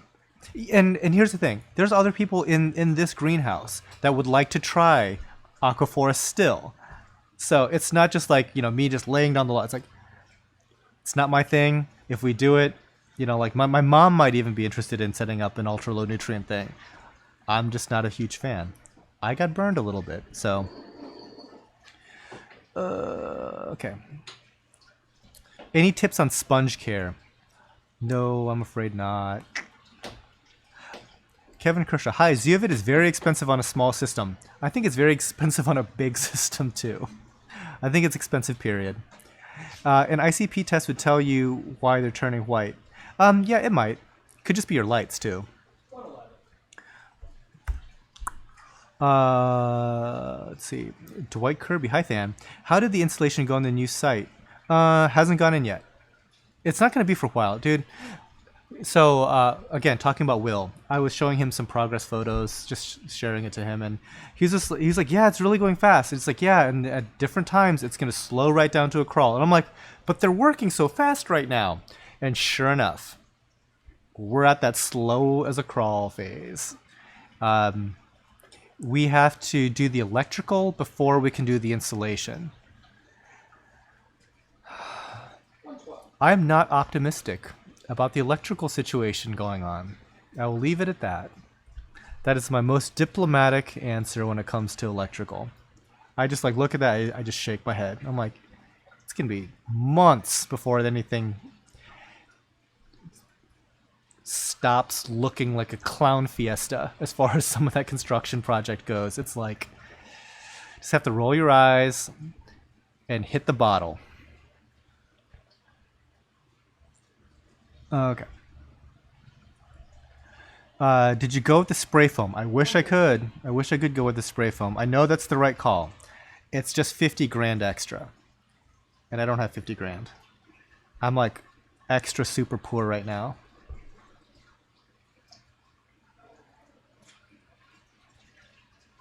Vishnu, hey, your thoughts on macroalgae filtration? I like it. I think that there's different macroalgae that some are more decorative and others are more filtration based. So I think that most people, the general consensus is chaetomorpha, chaeto. That's considered like the most valuable for filtration. Doesn't look that great though. So some people kind of do like a mix of some varieties of like the attractive stuff and maybe using chaeto in a reactor. I like to just to stick with the prettier stuff. And as far as safe, there's certain types of snails that don't eat macro, and there's certain fish that don't eat macro. So you'll want to kind of dig in and do some research on that. I don't think an algae blenny would mess with it too bad. This is the Ultra. Is this 115? Yes. Okay. Derek, are you watching the UFC fights tonight? Miocic versus Ngannou. Who you got? Let's see. See, I think that Francis Ngannou is like this, this physical freak of nature that's kind of like, just got on this hype train. Very good boxer. Obviously had a spectacular knockout recently of, can't believe I'm forgetting his name. Alexander Over... Is it Alexander Overeem? No, Alistair Overeem. It's like Alexander. That sounds awfully Russian. No, Alistair Overeem. And it's like one of those, oh my God, he's dead knockouts. But I think that Stipe Miocic, I think he's been underrated this entire time. I don't think that his striking has gotten nearly enough praise for as technical a fighter as he is. And I think that in a contest between two strikers like that, I'm always going to give the nod to like the more technical guy versus like the physical freak that's going to like knock your head off. So I'm going to go with the local guy tonight. So yeah, Team Miocic. So by the way, my personal trainer, Sean, he sometimes works out at Strong Style up there. So, and he basically says that, yeah, all those guys are like just absolute animals.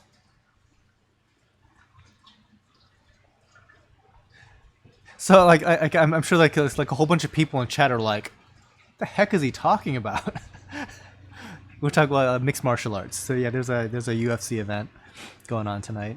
118. Heavyweight championship.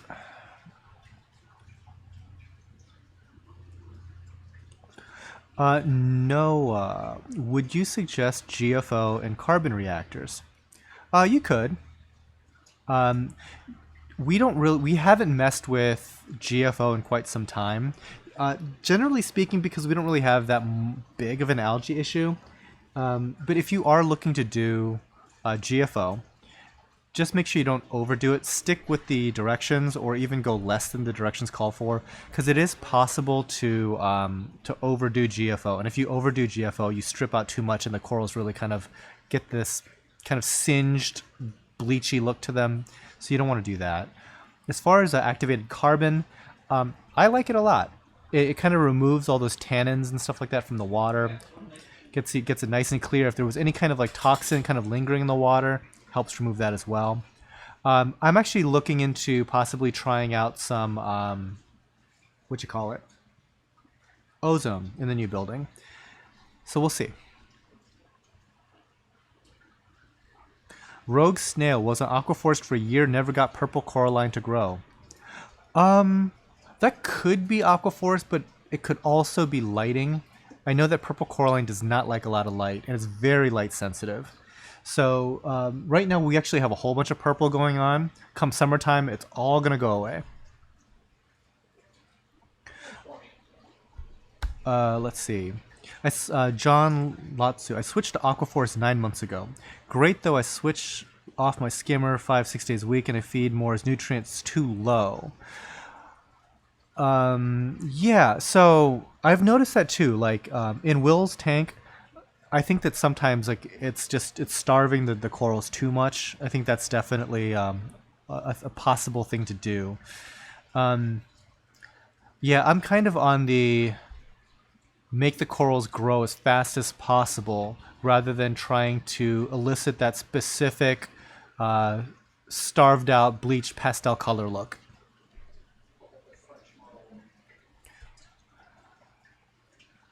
Okay. Leptocyrus are awesome, but my tank is not cycled yet. Don't worry, if you're in the US and want to buy Leptocyrus from us, we will have more in the future. That's one of the ones that are just growing out right out of the tank. Kevin Kershaw, good luck with the electrical installation. Sure, it will go well. Thank you. I wish I was as confident as you. We're getting a 400 amp 3-phase service, and it's a clown fiesta so far. Just dealing with the utility, dealing with the electrician, dealing with everything involved. It's like, 122. I don't like anything. I don't like any of this. This whole process sucks. And of course it's winter, so obviously trenching is going to be a nightmare. Trying to dig past different lines and hopefully you don't like hit a gas line. All that stuff is like, wake me when it's done. Just wake me when it's done. This is so stressful. Mandrake fernflower, and also soft coral toxins. Yeah, we're going back to the whole activated carbon. It helps remove that. Ian Reefs, when are we going to get some acro packs for sale? When we have more acros. It might take a while. Like, obviously, new building has to be done, having systems done and cycled, and then we get into the acros. And hoping it's successful, because, again, new building, new everything. We might screw it up somehow. We have been known to screw stuff up before. Nobody's perfect. Ben's like, it'll be perfect. We'll see. We shall see. Step 655. I get a lot of film algae on my glass. What's good to deal with that? Here's a dirty, here's like the worst kept dirty secret about this hobby. Everyone has that. Absolutely everybody. You have to remove it every 2 days by hand. That's how you deal with it. Nobody has crystal clear glass. If they do, something's terribly wrong. Like they put bleach in their tank or something. You're supposed to have some growth on your glass every couple days. Romeo, what brand of salt do you use? We use Omega C. Dane Mize, would you say Red Sea Coral Pro Salt is a good salt? If not, which brand do you recommend? I am not like a super salt evangelist by any stretch, but I will be doing a paid sponsorship by the salt brand that we've been using now for about 5 years. It's Omega C. I like the salt. I've not used Red Sea Coral Pro. I know a lot of people that really like it, so I think that generally it's considered good. Sometimes when people switch salts, they have like a bad reaction in their tank, and then so you'll hear online, oh, such and such salt sucks.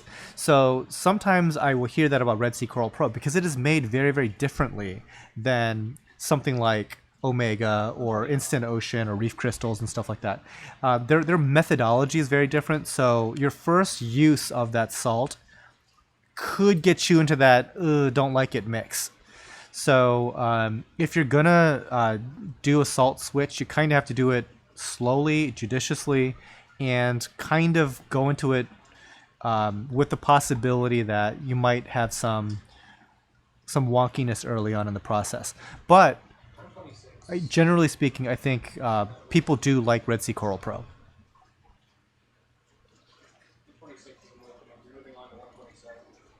Yeah, 126 is closed.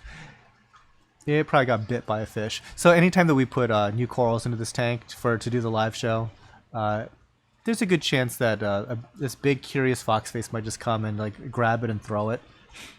He likes to do that.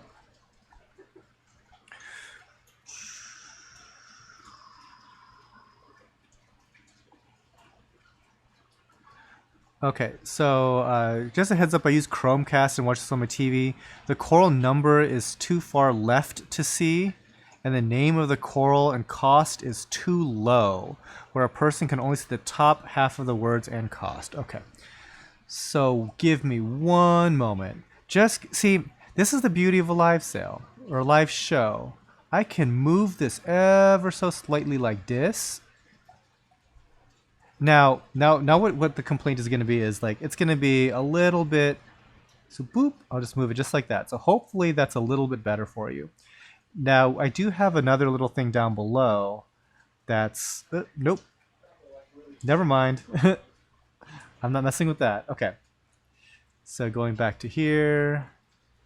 It needs to go like diagonal up and length of the middle. Okay, yeah, I moved it. So we'll see. Hopefully that's better for you guys. 128. Hold on one sec. There we go. Okay, now we're gonna go to 128. Hopefully. Bueller. Okay, good. All right, so hopefully that helped you guys out. I don't know why that is, because that's literally been where it was for the longest time.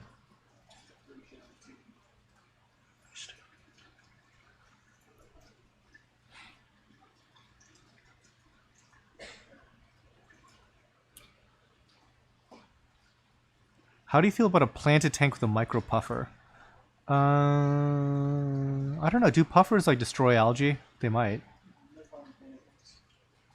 Yeah, I don't know. I always thought that puffers were just like ultra curious and ultra destructive. 129. I kept it in figurines and stuff.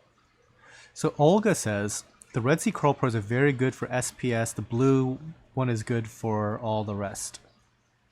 Okay, there you go.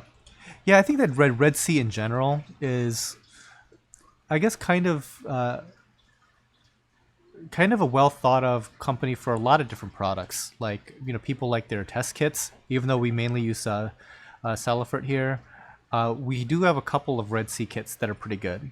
I think people that do ultra low nutrient like the Red Sea stuff.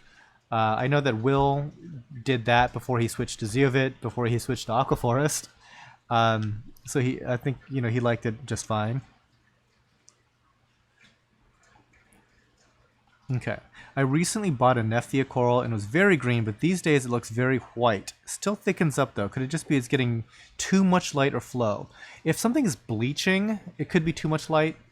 And that particular coral doesn't need a whole lot. Not sure what else it could be though. Could be. What food are you feeding your corals? So Noah, what are we feeding our corals? We like to feed a combination of krill, mysis shrimp, rotifers, and then we mix in some algae pellets and stuff like that, which I don't think really makes it to the corals.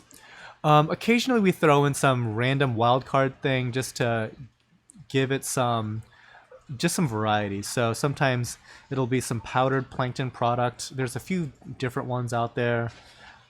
There's like Reef, there's Coral Frenzy, there's something by Fauna Marine. So somebody corrected my pronunciation of that. I've been calling it Fauna Marin for like 10 years, or however long I've even known about that brand. I guess it's Fauna Marine, which kind of makes some sense.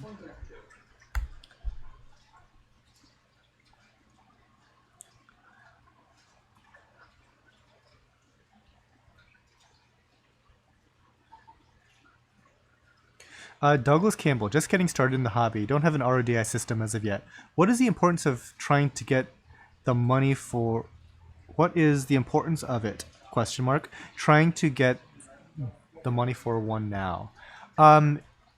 Depending on your water, it could be very, very important. So if you do a TDS reading of your water, it could be all over the place. So for example, if you live in New York City, you might not need anything. Like I know that some of those guys, they have like, oh, our TDS is like 3. Guess what? To take that last 3 bits of TDS out might not be worth your time. Might not be worth the wasting of the 3 gallons to the 1 gallon of clean water that you're getting there, right? My parents are on Akron City Water. They get something about $2.50, and I've run an aquarium without any RO with $2.50. Not ideal, but it was fine. Out here we have a TDS of 1,000 coming out of a well. Now, if we mixed salt in there, which I've done once, what happens is all the calcium precipitates out. So it makes like a white. It's as if you got like a spray can of white paint and sprayed all the solid surfaces. That's what it looks like when you mix a new thing of salt. Like that's how crazy it looked. So clearly, in my case, I cannot live without an RO system. You really want to get it as close to zero as possible before you mix your salt. Back at 134. But if you have like fantastic water coming out of the faucet, you can always strive for more perfection, right? But is it worth your time? I don't know. If my TDS reading was 3, you know what? My TDS reading is probably higher than 3 after my RO system, so it's fine. Lawyer Justice, are small starfish on photosynthetic Gorgonia bad? No, I think that's a healthy commensal relationship. 135. We have like a yellow polyped one right now, and they have like all these little starfish on them. I actually want the starfish to live.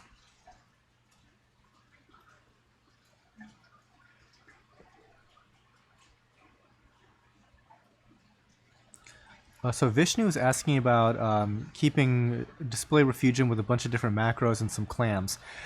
First off with that, I worry about macroalgae digging into other things. So it's like Caulerpa especially, they send like, roots down. I think if those roots get into the clam, they can kill the animal. So you kind of have to be mindful of that. Also, algae blenny, do they get along with clams? I think algae blennies can be total jerks, and they might harass a clam, just because they just like to sit on top of stuff and then just bite everything. Not that they're like gonna eat the coral or anything, but they just you know what an algae blenny, how they act. So I think that the clam might just get sick of it and show its displeasure by just dying one day.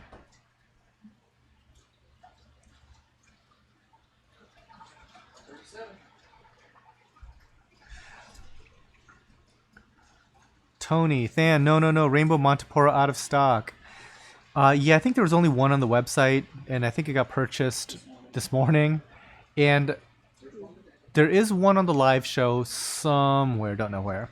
That I don't see it on my next few coming up, so it's on the other side of the thing.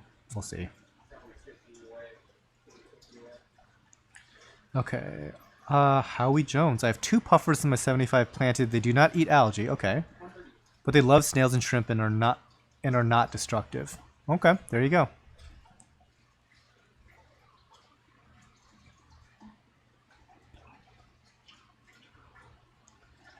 Yeah, the colorful starfish in Gorgonians are really cool. In fact, I wish I could get some like good video footage of that and do like an updated like symbiotic relationship video. Like, note to self, I should do that. Like, why don't I do that?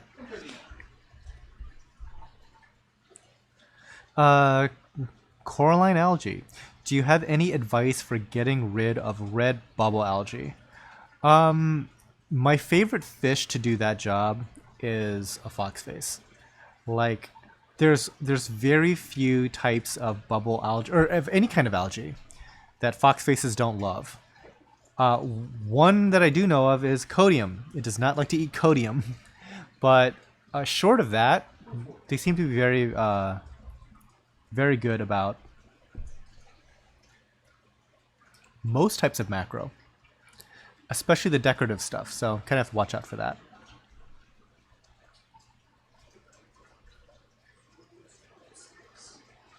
We've almost been going for 2 hours now. Pretty good.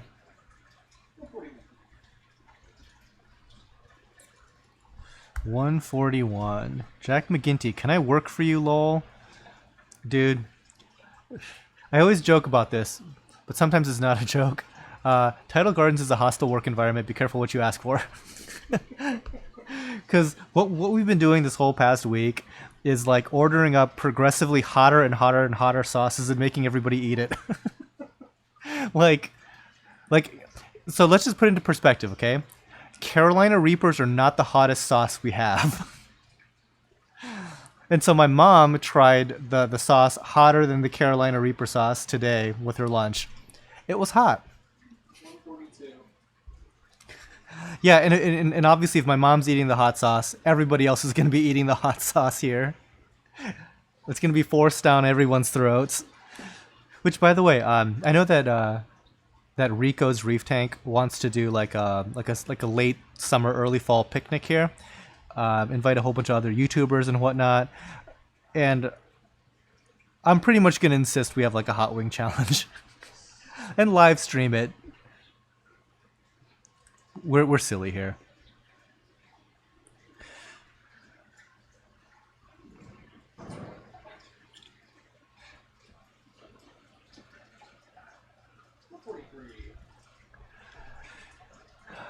In northwest England, TDS is 35. But what about phosphate?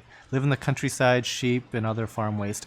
So, okay, so TDS, what that's really just measuring is like the movement of charged particles, and you're kind of just picking up on the current that the movement of those charged particles makes.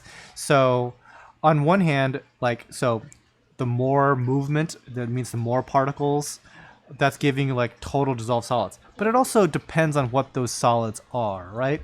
So it could be phosphate, it could be cyanide. So it depends on what it is. If it's 35, it's less likely to be at a ridiculously high concentration, but 35 parts per million of cyanide, probably not great. If it's 1,000, it almost doesn't matter what it is.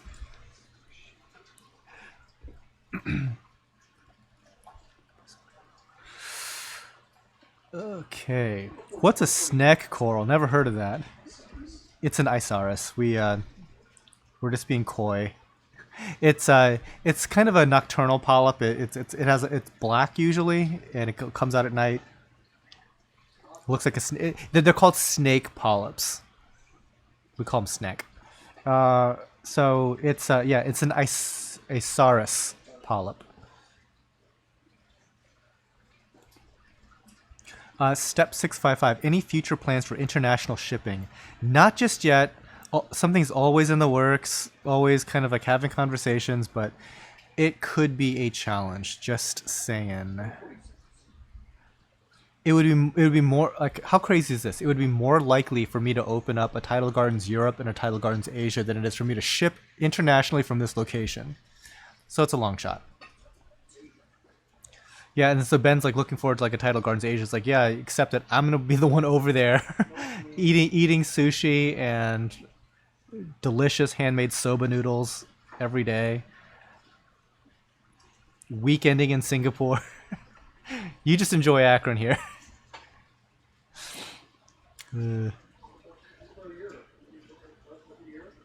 Yeah, maybe we can do Europe if they let you in the country.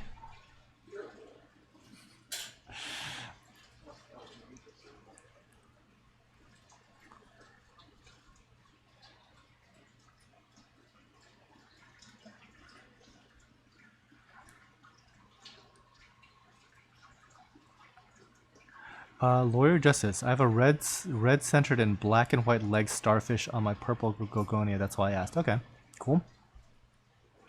Monnier McNamee, I'll come to the picnic with liquor and beer. Cool, I'm sure. I wonder if that's good or bad. Like, no, not the drinks. I don't care about the drinks. I wonder if like having a whole bunch of YouTubers over is a good or a bad thing, because you're gonna see like what people are like unfiltered and potentially on stream.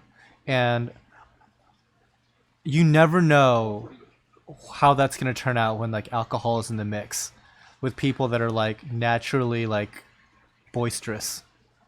Because at MACNA every year, there's always some goofiness that happens because of alcohol.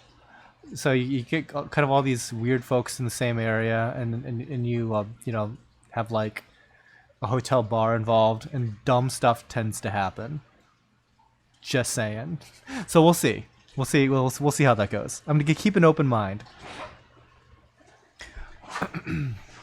Rossi's Reef Tank. Hey, first time I've noticed Rossi today. Happy Saturday, fan. Happy Saturday to you as well. Just have security ready. Yeah, I need Sean to be here as a bouncer. That'll be good. He used to be a bouncer, so it's like it's not the only time he's ever had to do that job. All right, you know what? I'm gonna take a quick bathroom break. I'll be right back.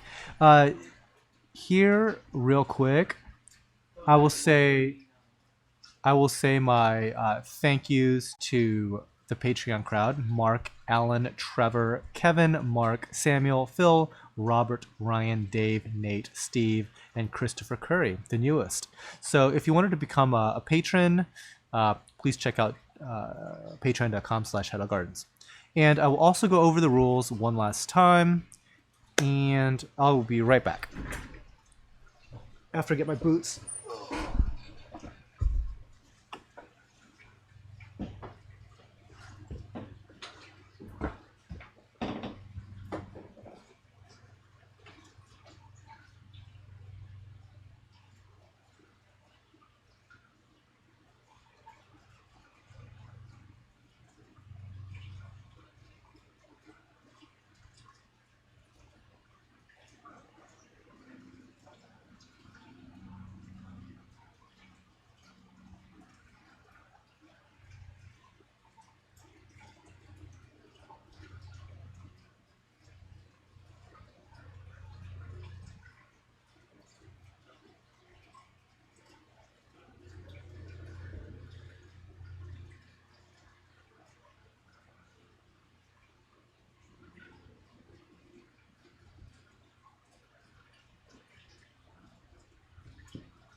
You should.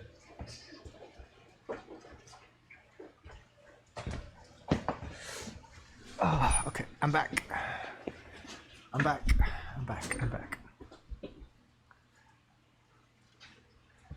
Okay, quickly let's go over the rules. Hold on, going over the rules. All right, so for those folks that have tuned in late or are just relatively unfamiliar with how this live show goes, to purchase corals, again, US market only, you go to TidalGardens.com, and in the top left, there is a little flashing red light for the live show.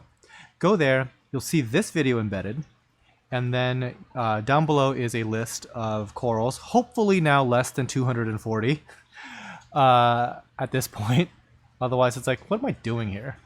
But to actually purchase a coral, you have to actually check out with it, okay? So just having it in your shopping cart doesn't really do anything. If you need to place multiple orders, that's fine. Just make sure you're not paying multiple instances of shipping. So to make sure that doesn't happen, select local pickup / live sale. And just make sure you pay for shipping once, which is a flat rate of $39.99, and it's free for orders over $250. And you can mix and match from the rest of the site as well. So if you have like some from the live sale and some from just regular inventory, that's fine. Yeah, I think that pretty much covers it. As far as like when we're going to be shipping, we're going to get most of these orders out Monday or Tuesday. We're a little bit backed up because I'm not going to go into my whole spiel about FedEx, but we had a lot of FedEx related screw ups, and I have to make those right first. So they're kind of taking priority in the shipping queue, which kind of bumps a couple of the live show stuff over a day or two. If you need a special day that you need to have it delivered, just let us know and we'll get that on the calendar. Okay. So going back to this, we're at 149. Wrong. Got it all the way. What's the ISO? 850. You can turn the ISO to about 3200. Let me do it. Be right back. Probably just using it this part.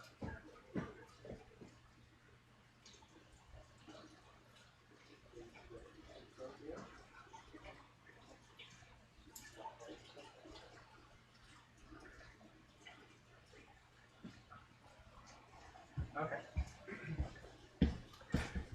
Cameras are complicated. Okay, so what did I miss as far as comments go? 150.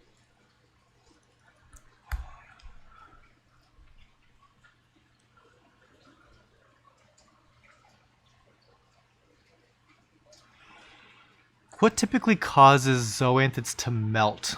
What causes them to close? Unfortunately, it could be any number of things. Like they're very susceptible to all kinds of diseases, all kinds of pests, things like that. So if stuff just starts to disintegrate like that, usually I would worry about stuff like spiders or nudibranchs and things like that, unfortunately, which can be kind of a pain in the butt to handle.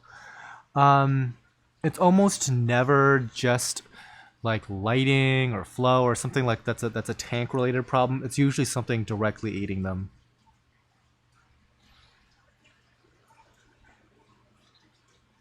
Steph655. I live on an island and we get a fair share of rain. Is it a good idea to use rainwater in a reef tank? Good question. So in yesterday's live show, I was going over some of the stuff that we're doing with the new building, and one of the cool things is we're actually having a rainwater collection cistern installed, and it's going to be a total of 10,000 gallons, and our plan is to use that to make new salt water. Partly because it's not 1,000 TDS like what's coming out of our well, but also it's just a way to kind of conserve some water as well.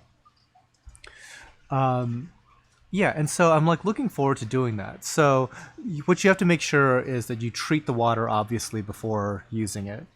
And the way that we're doing it is with a couple of different types of filters plus UV sterilization. In essence, we're making it potable water, and so we actually have to go to through our local health department and everything, get it certified. But there are ways to do like sterilization with either ultraviolet or with ozone, but ozone's not like a great disinfectant, but it does like clear up the water a bit. So there's different things you can do, but you should treat the water beforehand.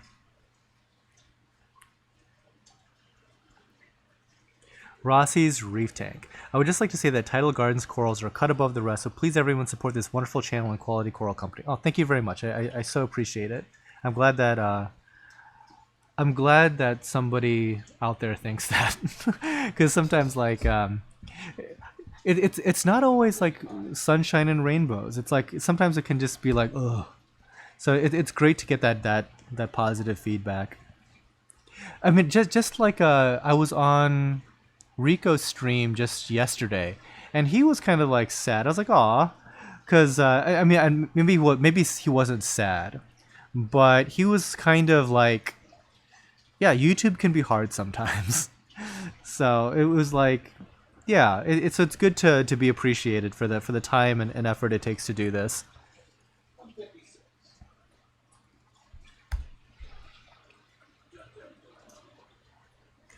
Lawyer Justice, can you make more care videos on corals when you get the time?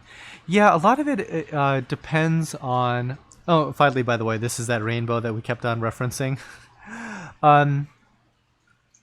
A lot of it just depends on if we can get enough good footage of stuff. So sometimes we just simply don't have the coral here to shoot.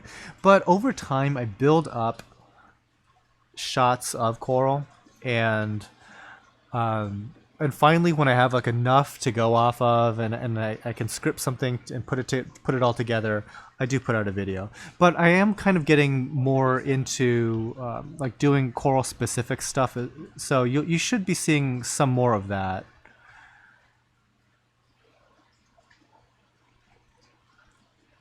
Noah says there's 177 items left. Let's get that to 0. That'd be great. And then I'll just like freak out as I actually have to pack it all and ship it. Rossi, Than, I would love to see a video about nanotank builds. Yeah, I don't like nanotanks, which I'm sure you know. Like I'm like here's the beauty of like YouTube and of the internet in general.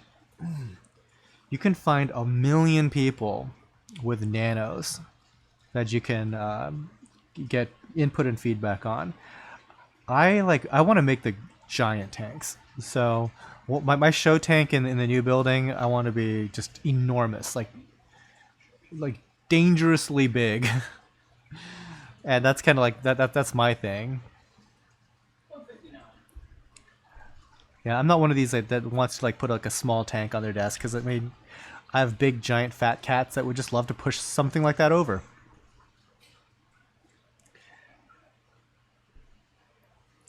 Super J could hear Than peeing again. Yeah,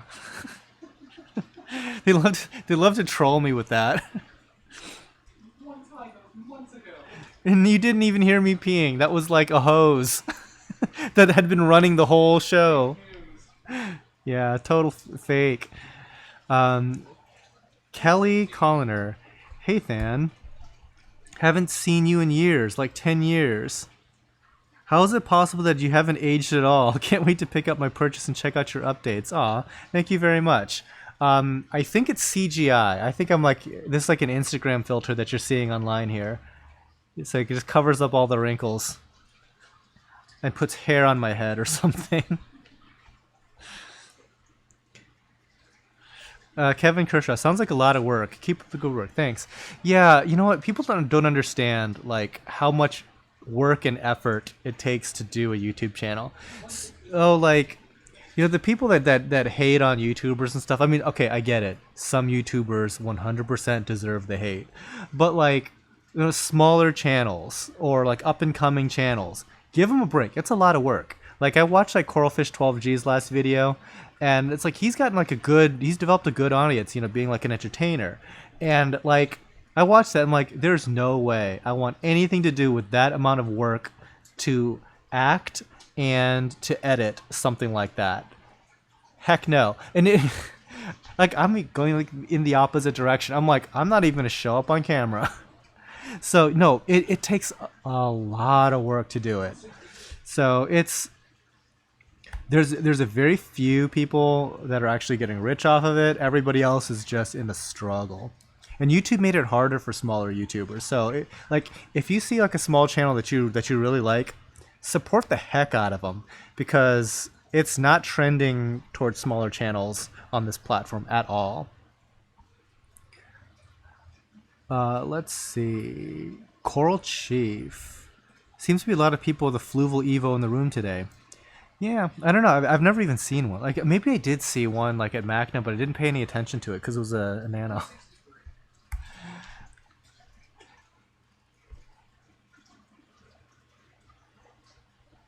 12 foot by 12 foot by 30 inches deep. That would be the 12 foot. The second 12 foot dimension would be hard because I would need to be able to reach into the middle of it without physically getting into the tank. Salt Shack TV, Ben Roman. Than, your photography of your corals is amazing. Thank you so much. Yeah, it looks. See, I wish I could even broadcast it at a higher def for you guys. But once some miracle happens and we get like a better internet connection, I have a surprise for you. 40B Nasty. I just did a video called Nano Tank Talk if you're looking for ideas. There you go, guys. Check out 40B Nasty's video. Evan Gangle. Vape Nation. That's at least one of the people here vapes, not me. One person does. Ricky Reefer. Hey Than, love the live sales. Wish I wasn't in Australia and could purchase. Keep up the good work. Ricky Reefer, you're in Australia. You know, you could buy like a face mask and snorkel and see better than this. Well, I mean, I'm making a huge assumption that you're not in like Western Australia or something, but you guys have the Great Barrier Reef. I have Ohio. So actually, Rookie Reefer, are you close to the ocean? Answer that in chat for me. Noah, what do you think is the most overrated coral fish? I think the most overrated fish is a gem tang. I don't think it's necessarily a bad looking fish, but it's also a fish that does look like it has ick. And I don't exactly love its price tag, which I understand because they come from like a really obscure place in Africa or something, if I recall correctly. I don't remember.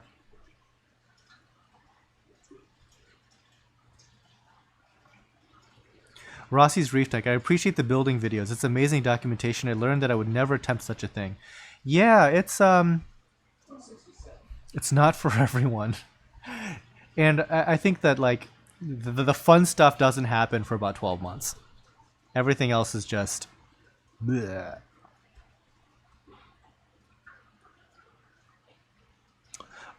Jason Wilson, hi Than, new to the channel. I was wondering if you've done a video series specifically for beginners. If not, would you consider it?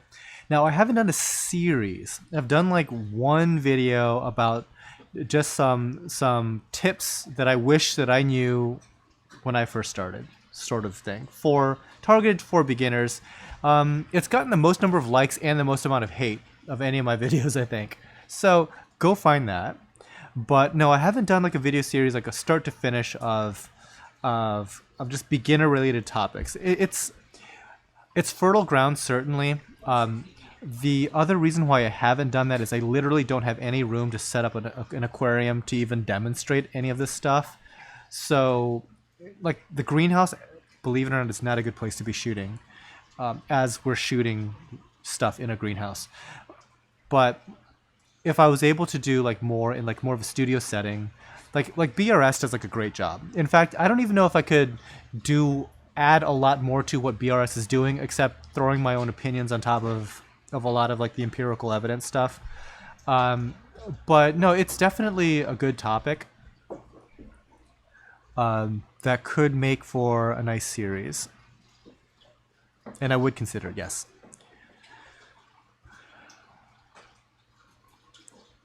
Lawyer Justice, are you going to collect a frag on vacation one day? I think it'd be so difficult to get back into this country. Probably not, unfortunately.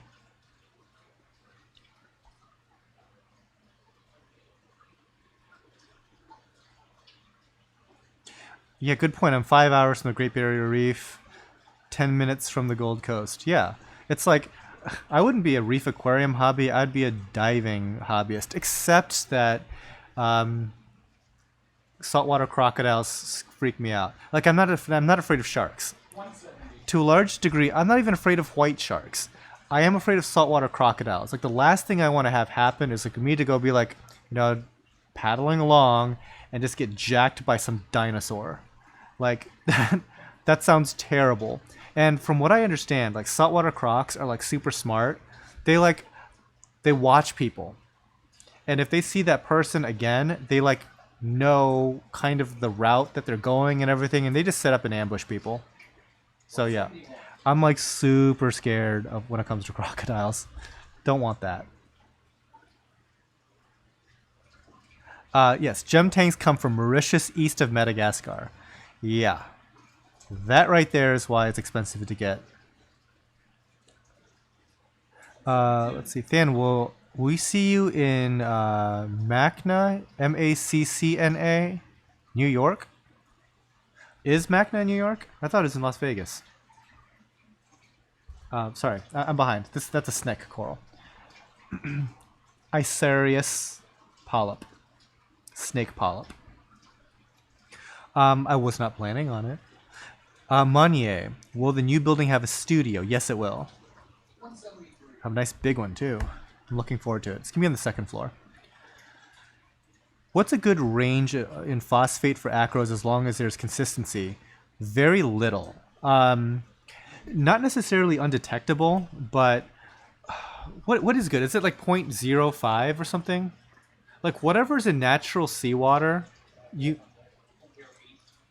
yeah, very little. But again, if you can keep it consistent, you're probably doing pretty well.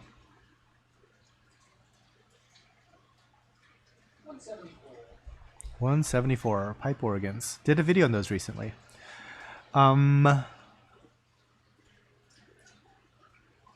Rookie Reef, we're going to hug koalas and kangaroos today. Oh, so Aussie of me.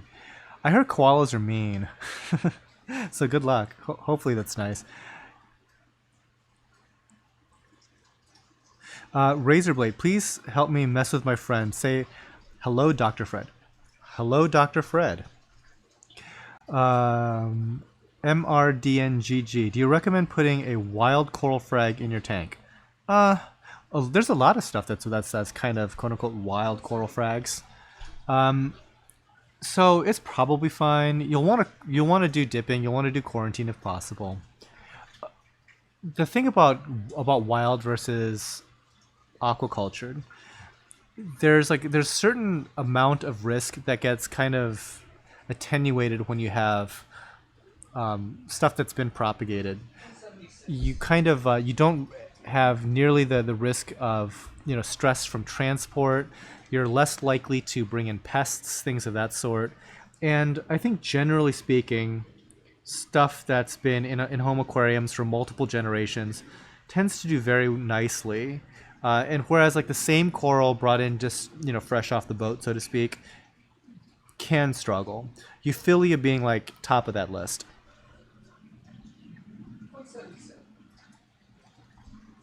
177. Leptoceras. Romeo. I thought Macna was in Las Vegas, right? Reefapalooza is in New York. See, I've never been to a Reefapalooza, like ever. Well, I haven't been to most shows. Because it's kind of a running joke, but I don't get out much, period. So at some point, I'm sure someone wants to drag me to a Reefapalooza, either in Florida or in California or New York, I'm sure somewhere. At some point, I'll probably make it out there. I'm still on the fence about going to Vegas. My friends, I think, want to go to Vegas. It might happen. It's not even that long of a flight or anything. Rookie Reefer, any idea of a rough timeline for when you're building? Are you going to keep it hush hush? No, I'm not keeping it hush hush. I just have no idea. Like, I just figured delays happen. I'm not in any hurry. Like, so I am like forever thankful about this. But it's not like I took out like a $500,000 loan, and I need to start making money as fast as possible. So if we don't open up shop by such and such time, I can't pay off my debts and stuff. Thankfully, I'm not in that situation. So whenever it gets done, it gets done. So I'm not like having to, mortgage the house or anything like that if things go poorly here. It's just I just want to do it as right as we possibly can. Obviously, we had to take some measures to control costs whenever we could. So it's not like a total cost no object structure.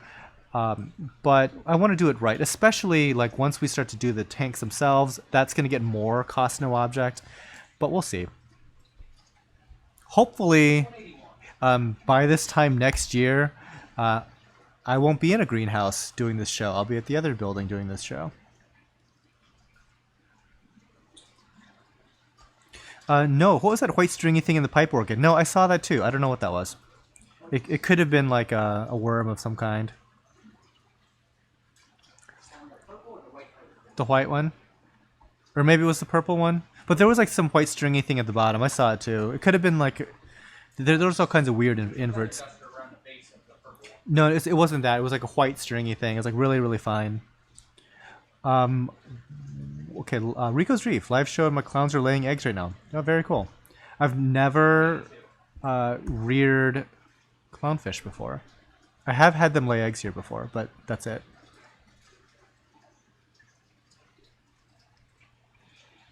Are there different types of candy canes? Because I see some with no exposed skeleton and then some with a polyp on top of a naked skeleton. I think that has more to do with how it's been growing in captivity. But the other varieties would be like some of them are cobalt colored, some of them are neon green colored, like the kryptonite kinds. Some of them have like wheel spoke patterns and stuff like that. So. But as far as like the base dying back, hard to say. I don't think so. I think it's more indicative again of like how they were growing. Super Yellow Ting. Hi guys. Hi Fan. Hello. Koei Enterprise. I need to get home and place an order on mobile working. Thank you. Appreciate it. Get home.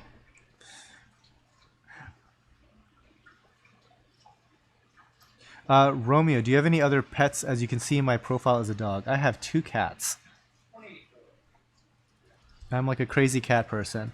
And I guess that there's like this outdoor cat that hangs around like the barn area here that I built like a little outdoor shelter for the winter that I sometimes like put some kibble out there for that. So we just call that one outdoor kitty. And so I've kind of like sort of adopted that one, but it's like that one, and then there's the two inside the house. Kevin, have been working in construction 30 years. Always stressful. Yeah, it can be. And the thing is, I wasn't anticipating being like the general contractor on this project. It's very much like my parents' project as well. So I was just kind of like taking a back seat until like the building is done, and then I'll just move in, and then I'll just I'll do my tanks. No, wasn't the case. It turns out that I'm the general contractor. Actually, I thought like the builder was going to be the general contractor, but no, the builder is the builder. And so when it came to like finding all the different contractors, getting everybody's schedules in line, dealing with all the stuff with regulatory, luckily this whole zone is done through an agricultural exemption. And so that gives us a lot of leeway as to what we're allowed to do and how much of it needs to be inspected, how much permitting is required. Agricultural is pretty dope. It's pretty dope. I'm not going to lie. But all of that kind of together, it's like, running this company full time, doing consulting on the side, and then on top of that being like a full-time general contractor, it's a lot of work. So in that sense, yeah, it's stressful. Luckily, for the most part, we've gotten good contractors, but I've had bad contractors before, and that is not fun. Not fun at all.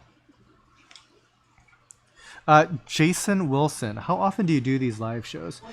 We shoot for once a month. It's usually towards the end of the month. Sometimes we do a live show for like a holiday event, like the only one we do is Halloween. Sometimes I'll do a live show that's not coral selling. Like I did one yesterday that was just kind of a question and answer session about the new building. But yeah, it's about once a month. Now, like the whole thing about like holidays, we only do Halloween. But I would like to mix in other specials. I just haven't really figured out good ones to do. But so at most twice a month. But we try to do at least once a month. Sometimes the only month we skip might be like December or something like that, because there's like a whole 2-week period in December that's miserable to ship in because of the holiday schedule with FedEx. So the cats, one is named Piper. When I adopted her, that was her name, and the other one is named Penny, which I actually renamed. She was something else at the shelter. So Piper and Penny. One is like a marbled tabby, like a black and gray colored cat. And I never really interacted with her before I actually adopted her. I just thought that she was like this really, really pretty kitty.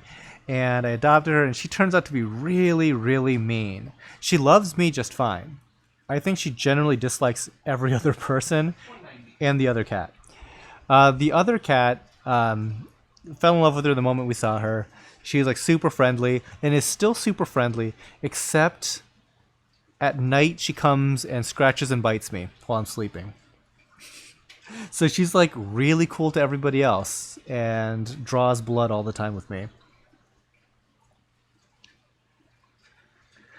So yeah, the green screen went black for a couple seconds. Yeah, so that's the camera moving, because the thing is on a motorized slider, and so when we have to reset the camera, we put the lid back, the lens cap back on the camera, just so that when the thing is moving, you don't all just get motion sick or anything like that.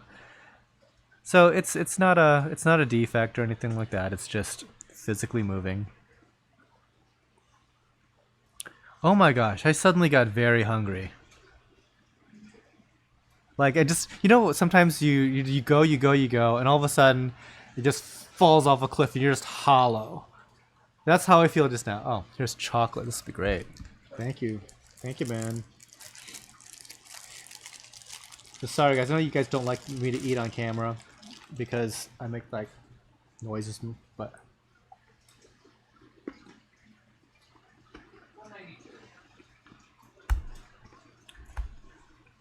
I need the foods.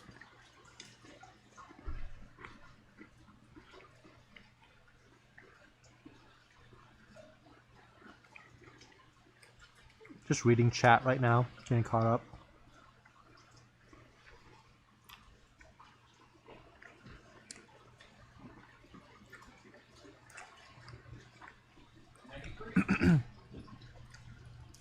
Yeah, my cats, they're not, I mean, if I let them outside, I'm sure they'd bring home all kinds of dead animals. 194. They are very, very, very killy. And I don't really clip their nails because if I tried, so the big one weighs every bit of 16 pounds.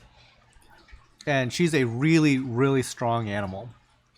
And I think if she put her mind to it, she has like full on like murder mittens that I can't ever clip because she doesn't let me touch her hands or paws. I know that if like that cat ever decides to go crazy on me, it would be like a total bloodbath. And so I've never had cats before, and I always wanted to get something like a really exotic cat, like a Savannah or even like a full-on serval. And then like now having this experience with this cat, like a serval can be like 35 pounds. And I cannot imagine having a wild cat that size just animal handle you one day. 196. Okay, so hopefully, hold on one sec, Ben. Don't go any further. Hope the stream is okay. I saw it go red for a second. Yeah. Just giving it a second to catch up here.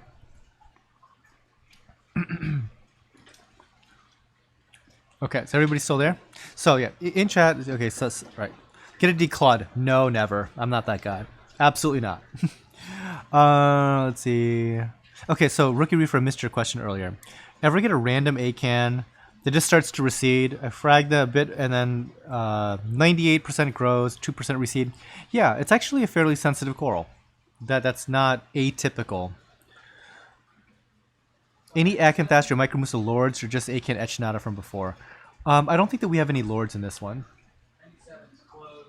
Yeah, 97 looks mad. We'll go to 198.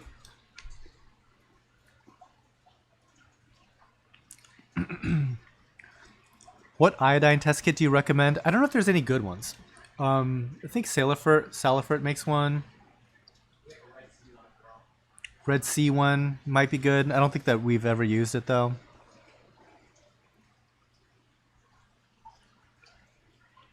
Okay, good. Stream is good. 199.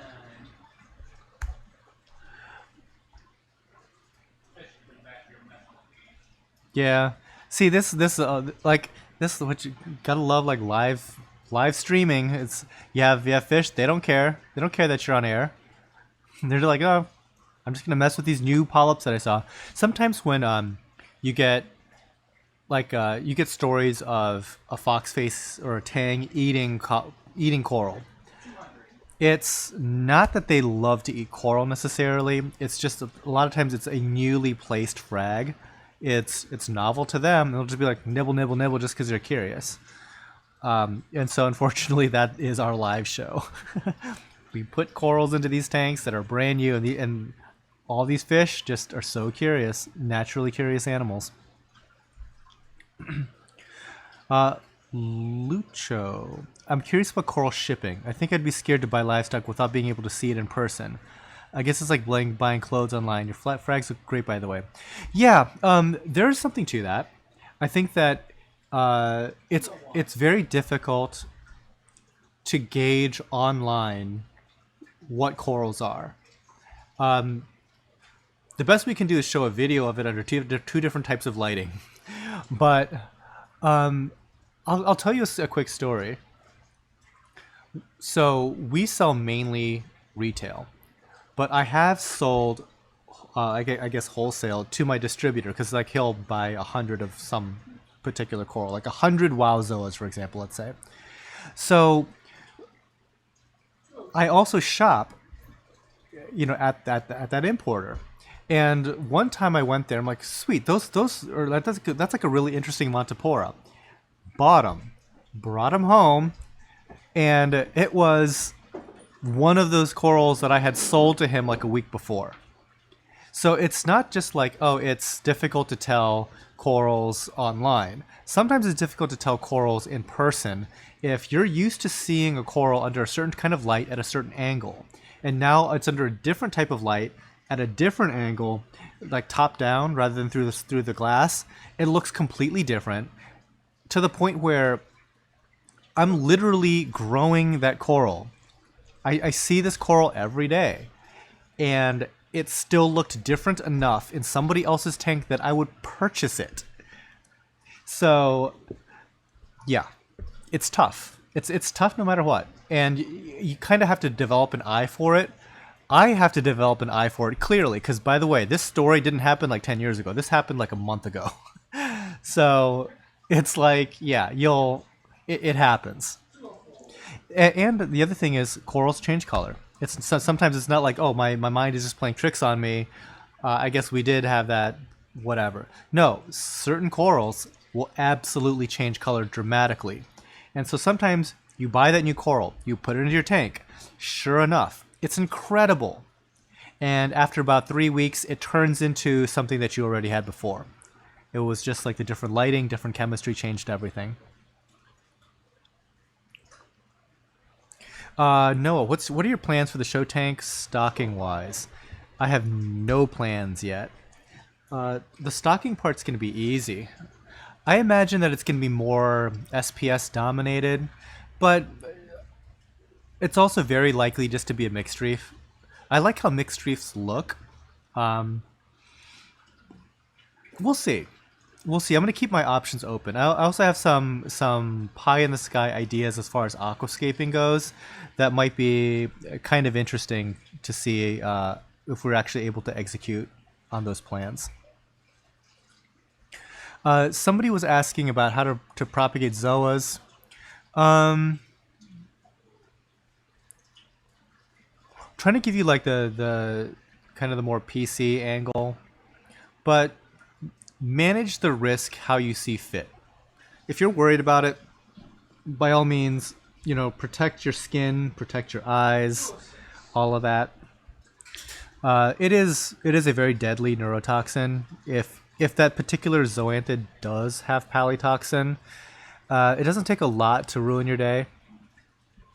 Having said that, many people for many decades have managed to not kill themselves without taking those same precautions. But do what you feel is comfortable. I mean, if you're that worried, gloves are cheap, goggles are cheap. Get a face mask.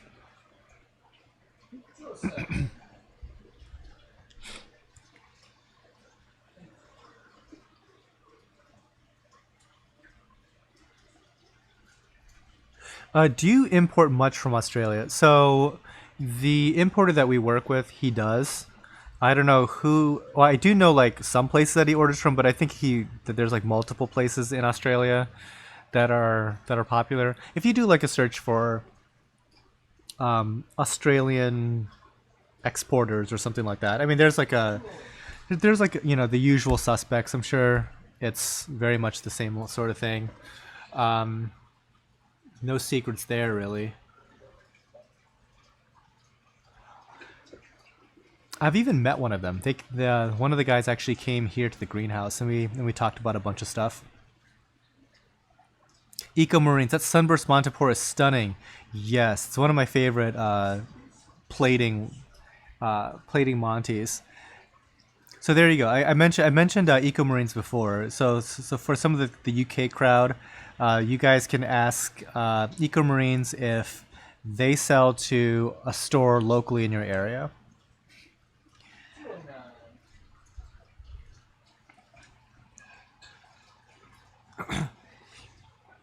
Yeah, it'll be really interesting to see how these different geographies kind of like open and close their borders. Because I know that like Hawaii has gotten a lot more restrictive. So Hawaii was never a coral haven, but it was. There's a lot of fisheries there that got shut down fairly recently, and Fiji followed suit within the last month. So that's been making kind of like headlines in the industry. And so there's always some speculation that Australia or Indonesia might be like close behind, and you're getting different opinions across the board as to how that's going to affect the hobby. But yeah, it'll be interesting to see like how all this stuff changes, because it's clearly a lot of stuff going on, and that's not to say that this stuff won't open back up later or anything like that. But right now, a lot of stuff from Fiji is kind of going for more.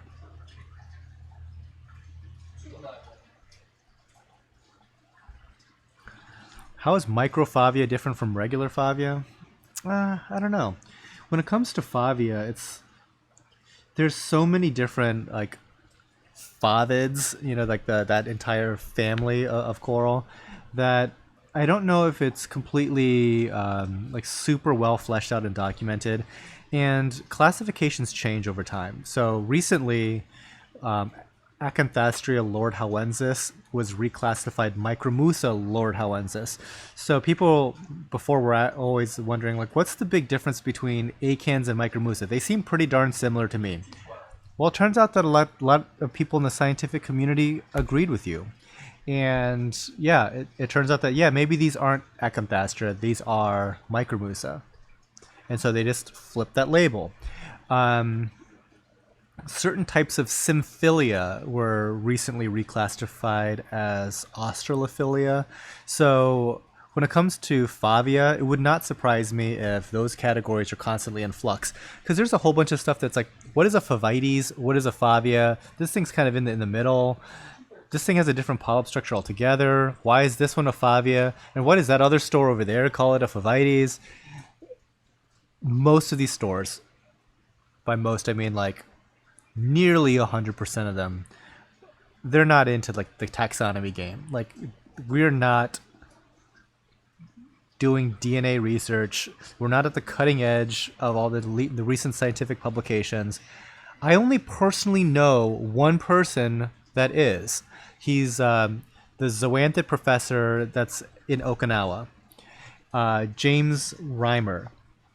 And they're doing like some cutting edge zoanthid and paleontho identification stuff. And even then, how meaningful is that to the Reef Aquarium hobby? Not very. So it's something that we're not super up to date on. And so when it comes to like the biological difference of these things, practically speaking, we're not that helpful.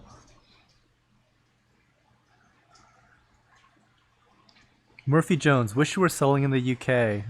Well, thanks. I'm glad that you like the coral so much that you wish that we were.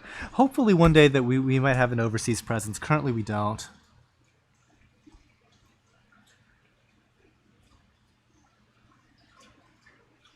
There's a Montipore that we had momentarily before we killed it accidentally. That was amazing. It was like one of these grafted Monties that had like green, purple, and sorry, I bumped the thing. Green, purple, and red, and then it had yellow polyps.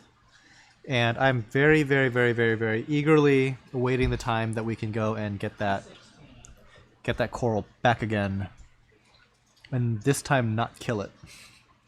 Preferably not kill it again.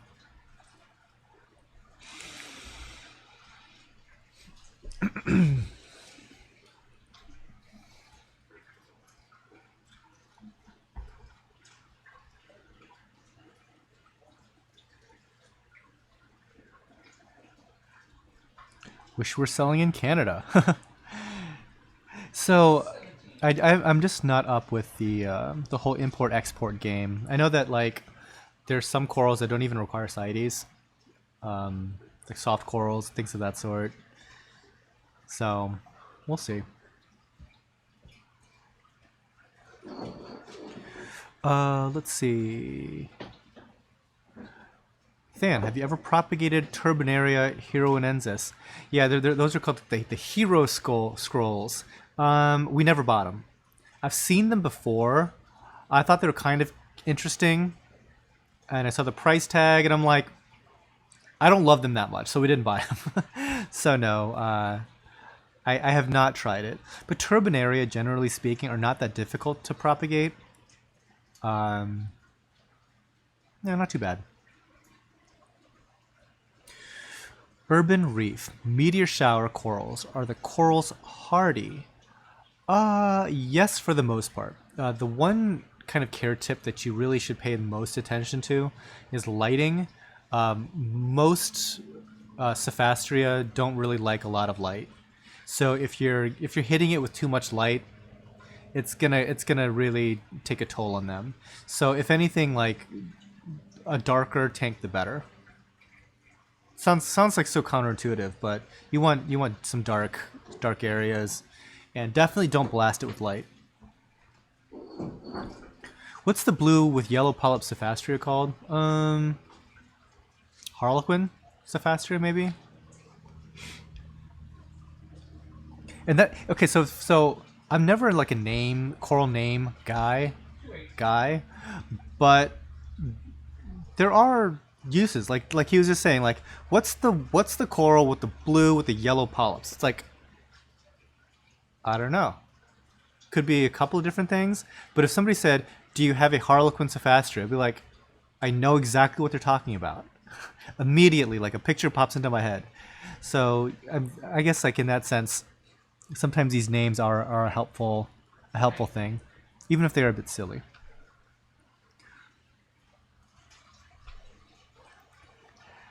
Have you ever propagated scalemia? No. And the reason why we don't is like, A, their survival rate, not spectacular.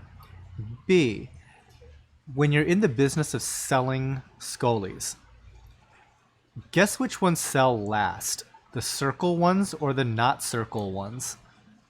Yeah, the circle ones sell first.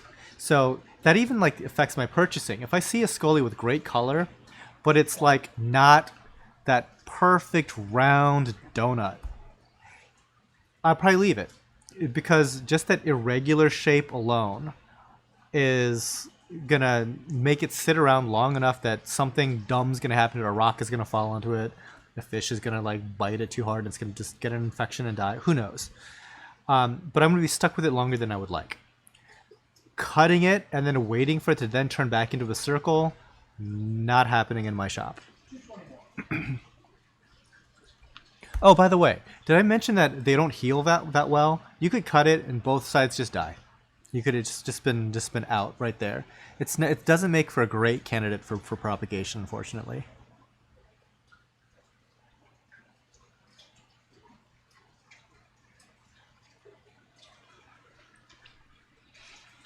All right. How long have we been going for? Nearly 3 hours. This has been fantastic. Hope you guys are enjoying this and getting all your questions answered. Like, I see like a whole bunch of folks that are asking all the questions.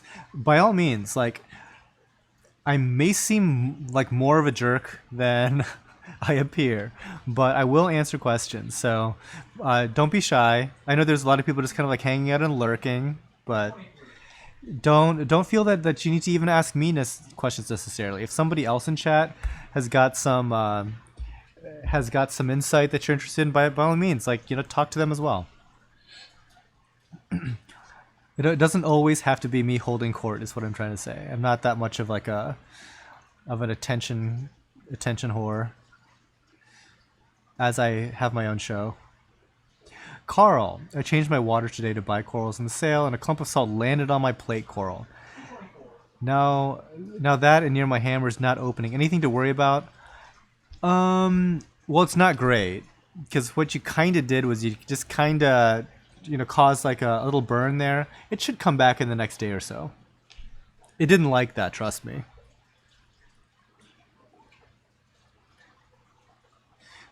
Daniel, what's a couple of good encrusting corals that would be suitable as a base around acros? I always worry about having stuff growing next to other things, especially stuff that's potentially sensitive. But if you look at Rico's reef tank, he actually found like a matting blue clove polyp that is growing at the base of everything. It's covering his rocks. It looks kind of neat. So clearly it's not impossible. But just in my personal experience, anytime that like two corals start touching, they react aggressively towards one another, and then something dies. So we try to give stuff as much space as possible. So I guess like I'm not the best source when it comes to that. Miguel, fan, looking good today. Thank you. I try to look employable sometimes. What's my favorite fish? Either a copper band or a foxface. Those two things do the best work. Or Melanera's wrasse. That's like my holy trinity of fish that do good work. We need more Than streams. I wish I had more time to do Than streams. Like I said, it's like running this place, doing some consulting on the side, doing the building stuff. It all piles on. And by the way, like then I have to actually try to get some exercise so I'm not like a total blimp in this chair. It's hard to be an adult sometimes.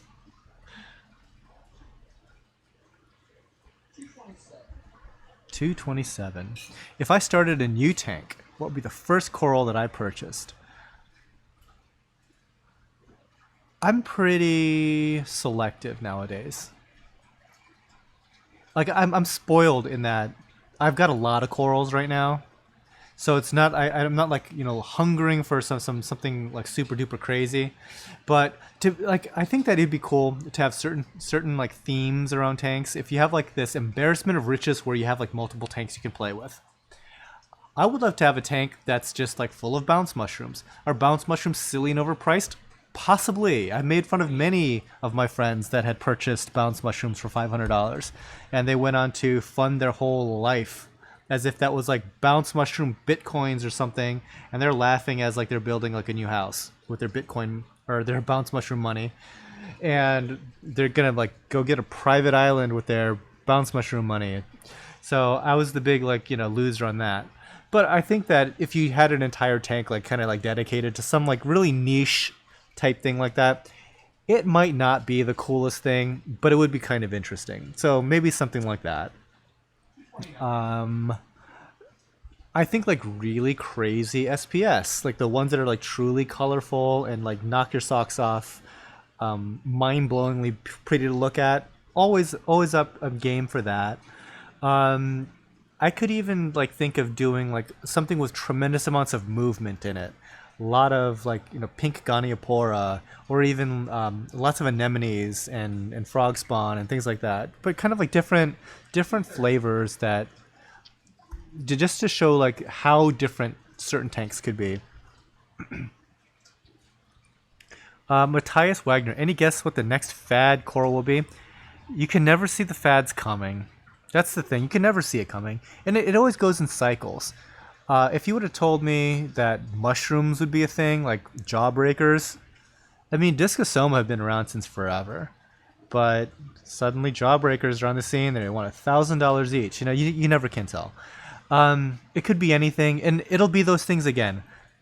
Right now, think of a coral that's not hot right now. So like, zoanthids are not like at the forefront of everybody's attention right this minute. Give it about 3, 4, 5 years, zoanthids will be right back into the swing of things, and they're going to be demanding high dollar per polyp stuff. Same thing goes for like chalices. Chalices were king of the hill for a while. Now I think it's gone towards more mushroom than chalice. Acroporas are making a comeback. Acros went from $100 an inch to free. And now they're back into like the crazy prices for like some of the more highly sought after ones. So you can never tell. I wish I could tell you. I would grow more of it, but I do not know. To be honest, I just don't understand bounce mushrooms. Always thought they looked really weird. I think they are really weird. I think that you and I shared the same opinion, and we missed out on the Bitcoin of corals together. Did you know that Discosoma have been reclassified? I did not. What's your oldest stock coral? Don't know. So it might be one of the acroporas, because we had a die-off back in like 10 years ago, and some of the corals that we replenished from after that event, some of those are still alive.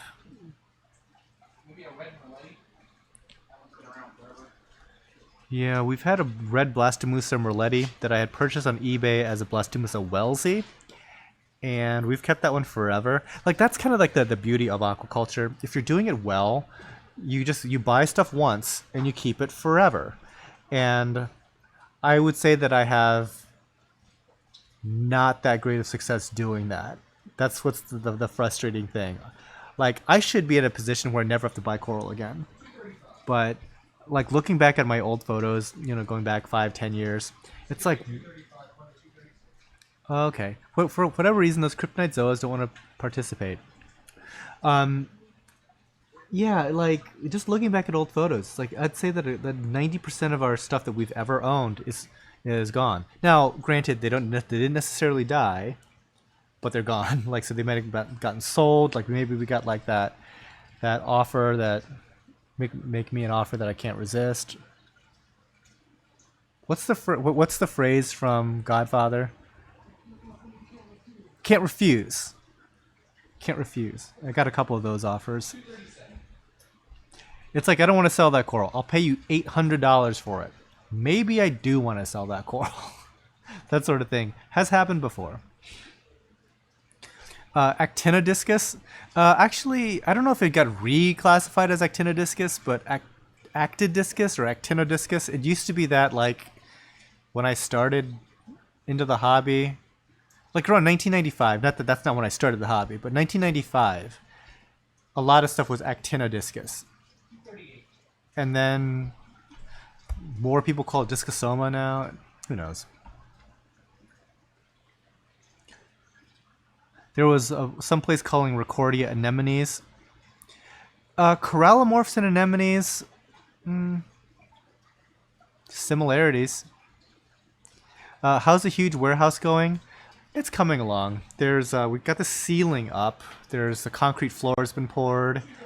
Next week, the builders are going to start constructing the second floor. I'm looking forward to that, but at the same time, I liked how big and wide and open and spacious it was, and now it's going to get like cut in half, So we'll see. I did a live show yesterday, by the way, Marcus Aurelius 187. I did a live show yesterday showing some video of the progress.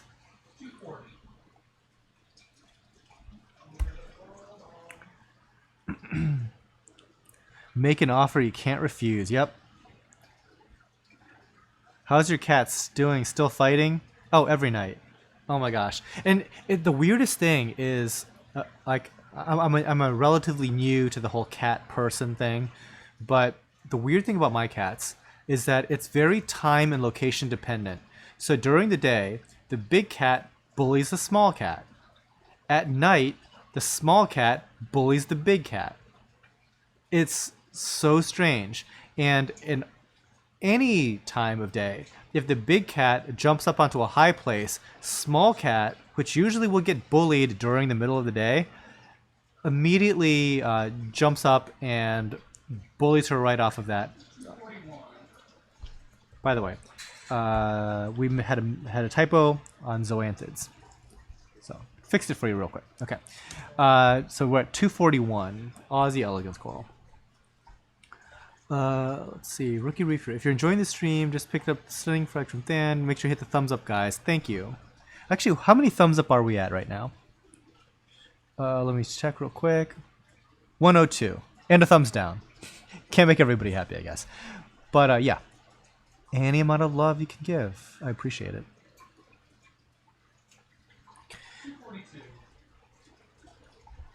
242. So somebody was asking about Scolies like a long time ago. Hopefully, if you're still in chat, we made it. We're here. Here's one of the. Actually, this is the only Scully. I think that the next one's a Sinorina. Do you have a personal top secret tank of your own? I do not. Nope. We're very transparent in that we do not. I used to do some live shows with other people like you did with John from KG Tropicals. I sometimes hop into other people's streams occasionally. I was on Aaron's Aquarium's one. I did a couple with Rico's Reef Tank. I'm sure that there's some others that I could do along the way. They could always ask. I'm not going to invite myself, but we are almost at the end. Okay, so this guy is the red Sinorina. The last two items are kind of stock. So they are the multicolored bubble tip. Oops, I messed up. Hold on, let me get back to that. It's a multicolored bubble tip, which is this guy here.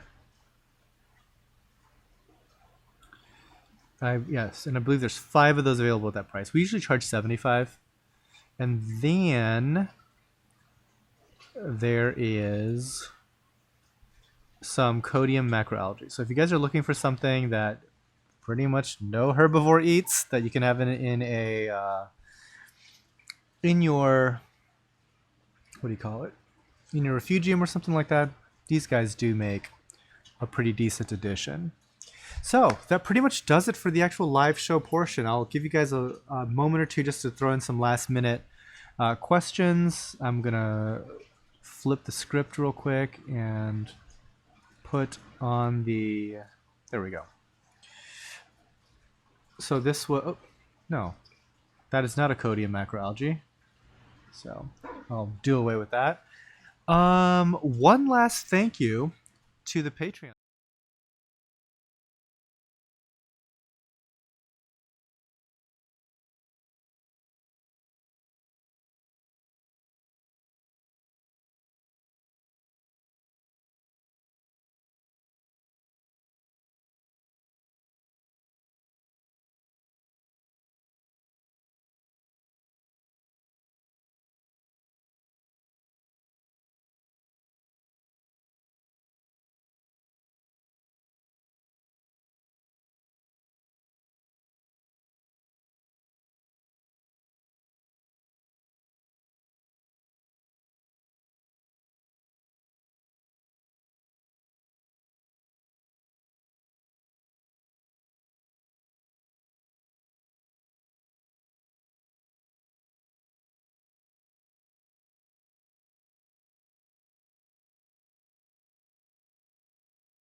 Yeah, it does that occasionally. Can you hear me again? Okay. Hold on. Muted. Hello. You should be able to hear this. Totally should be able to hear this. I was... Okay, hold on. I was just saying how there were no technical difficulties. Yeah, okay. So I don't know, but I was just saying thank you to the Patreon crowd, and luckily there were no technical difficulties. And just as I say that, there's no sound. Go figure. So yeah, let's see. I should know, because anytime that chat starts to go like really fast, there's only one thing that people are saying. It's like, there's no sound, there's no sound, there's no sound, there's no sound, there's no sound. Well, okay, no. Marcus Aurelius 187. Funny how long it took you to notice. No. You guys are 30 seconds behind me. So no matter what, it takes, it's like, from when you guys start writing, no sound. It's already had no sound for 30 seconds. So like, it's going to take me, that much longer to notice that, something's gone wrong. And by the way, I have no clue why the sound cuts out, because I don't do anything to fix it. Like sometimes when I had a guest here and we both have our wireless going, and we're just like, just talking about whatever, it's like suddenly no sound. I'm like, don't know what to do. Wait a minute, sound is back. Great. We did nothing to fix it. All right, guys. Thanks all very much. My throat is all nice and sore, and I'm going to go have some dinner now. So, hope you guys enjoy the rest of your weekend. Hope you enjoy the live show. Hope to see you on the next one. Don't forget to like and subscribe. And even if you don't like me but want to do like just do me a solid, just subscribe anyway. It's not like you're gonna get notifications from YouTube. In order to get you notifications, you have to hit the bell. So if you just want to subscribe and don't hit the bell, cool too. So anyways, I will talk to you all later. Happy reefing.